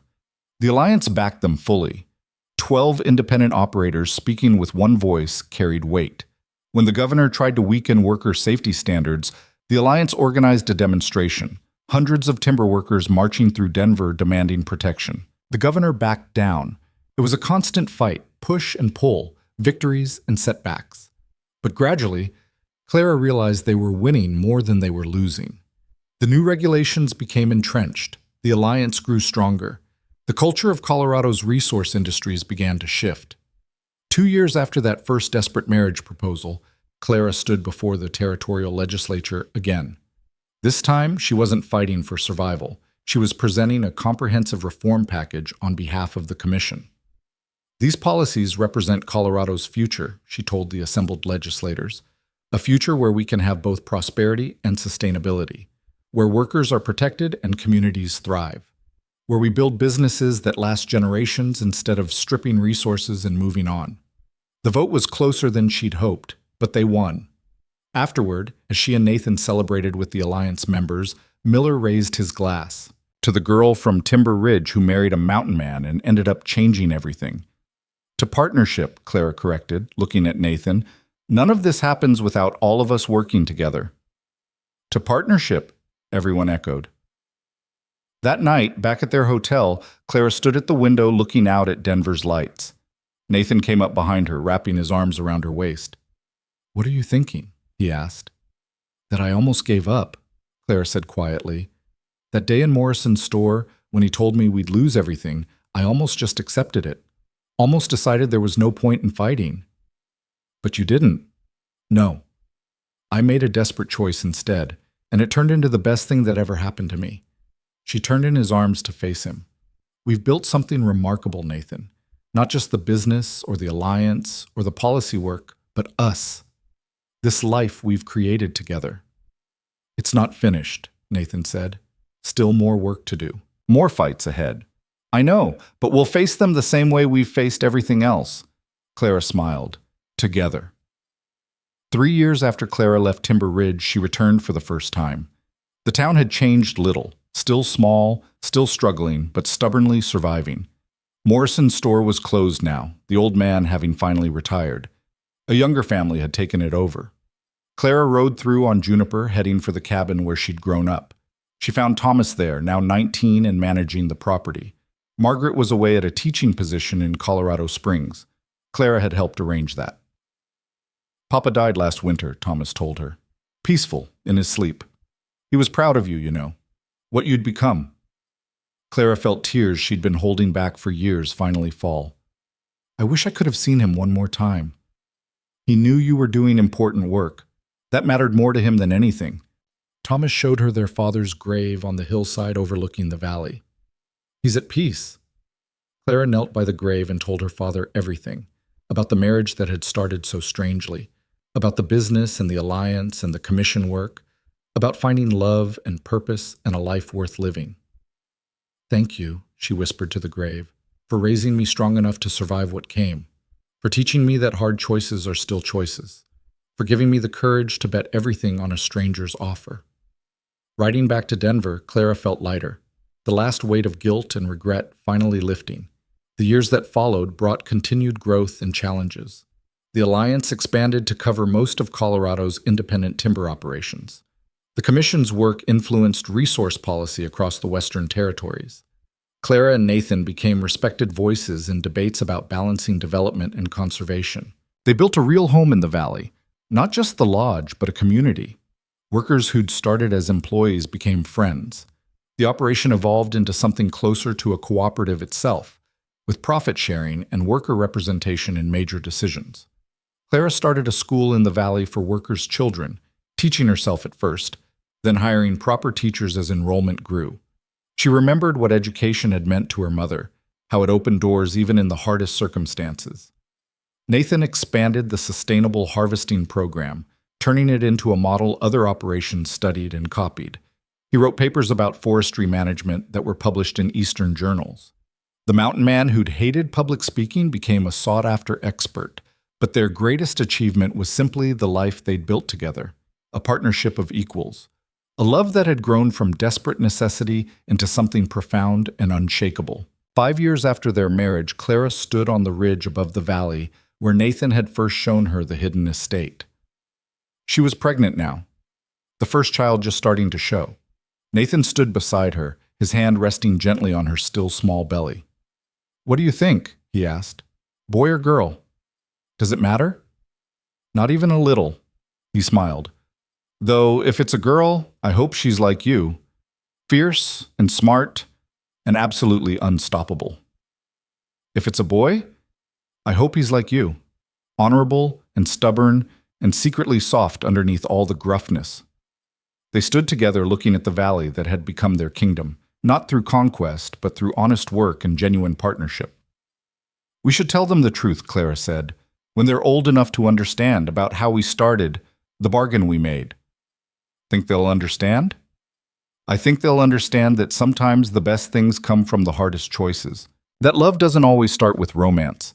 Sometimes it starts with courage and grows into something better than fairy tales. Clara leaned against Nathan's shoulder. That's a story worth telling.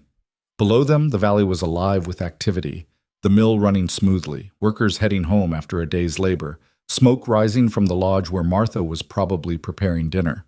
The school Clara had built sitting quiet until tomorrow when children's voices would fill it again. This was legacy. Not just what they'd built, but how they'd built it, with integrity and partnership and a refusal to sacrifice principles for convenience. The sun was setting, painting the mountains in shades of gold and pink. Clara thought about the girl she'd been, desperate, terrified, convinced she was sacrificing herself for survival. She wished she could go back and tell that girl that everything would be all right, better than all right. But maybe that girl had known. Maybe in choosing to trust a stranger's offer, she'd understood on some level that courage led to transformation, that the hardest paths sometimes led to the best destinations. Ready to go down? Nathan asked. Clara looked once more at the valley, at the life they'd carved from wilderness and will. Yeah, let's go home. They walked down the mountain path together, hands linked toward the lights of the lodge and the future they'd continue building side by side. The girl who'd been worth only a debt payment had become a woman who helped shape a territory's destiny. The man who'd been too awkward for society had become a leader people trusted and followed. Together, they'd proven that strength came in many forms. That partnership mattered more than power. That love, when built on respect and shared purpose, could withstand any storm. The mountains stood eternal around them, witnesses to their journey. And in the valley below, home waited, built by two people who'd started as strangers making a desperate bargain and become partners who changed everything. That was a story worth living, worth fighting for, worth passing on to the next generation. And it was only just beginning.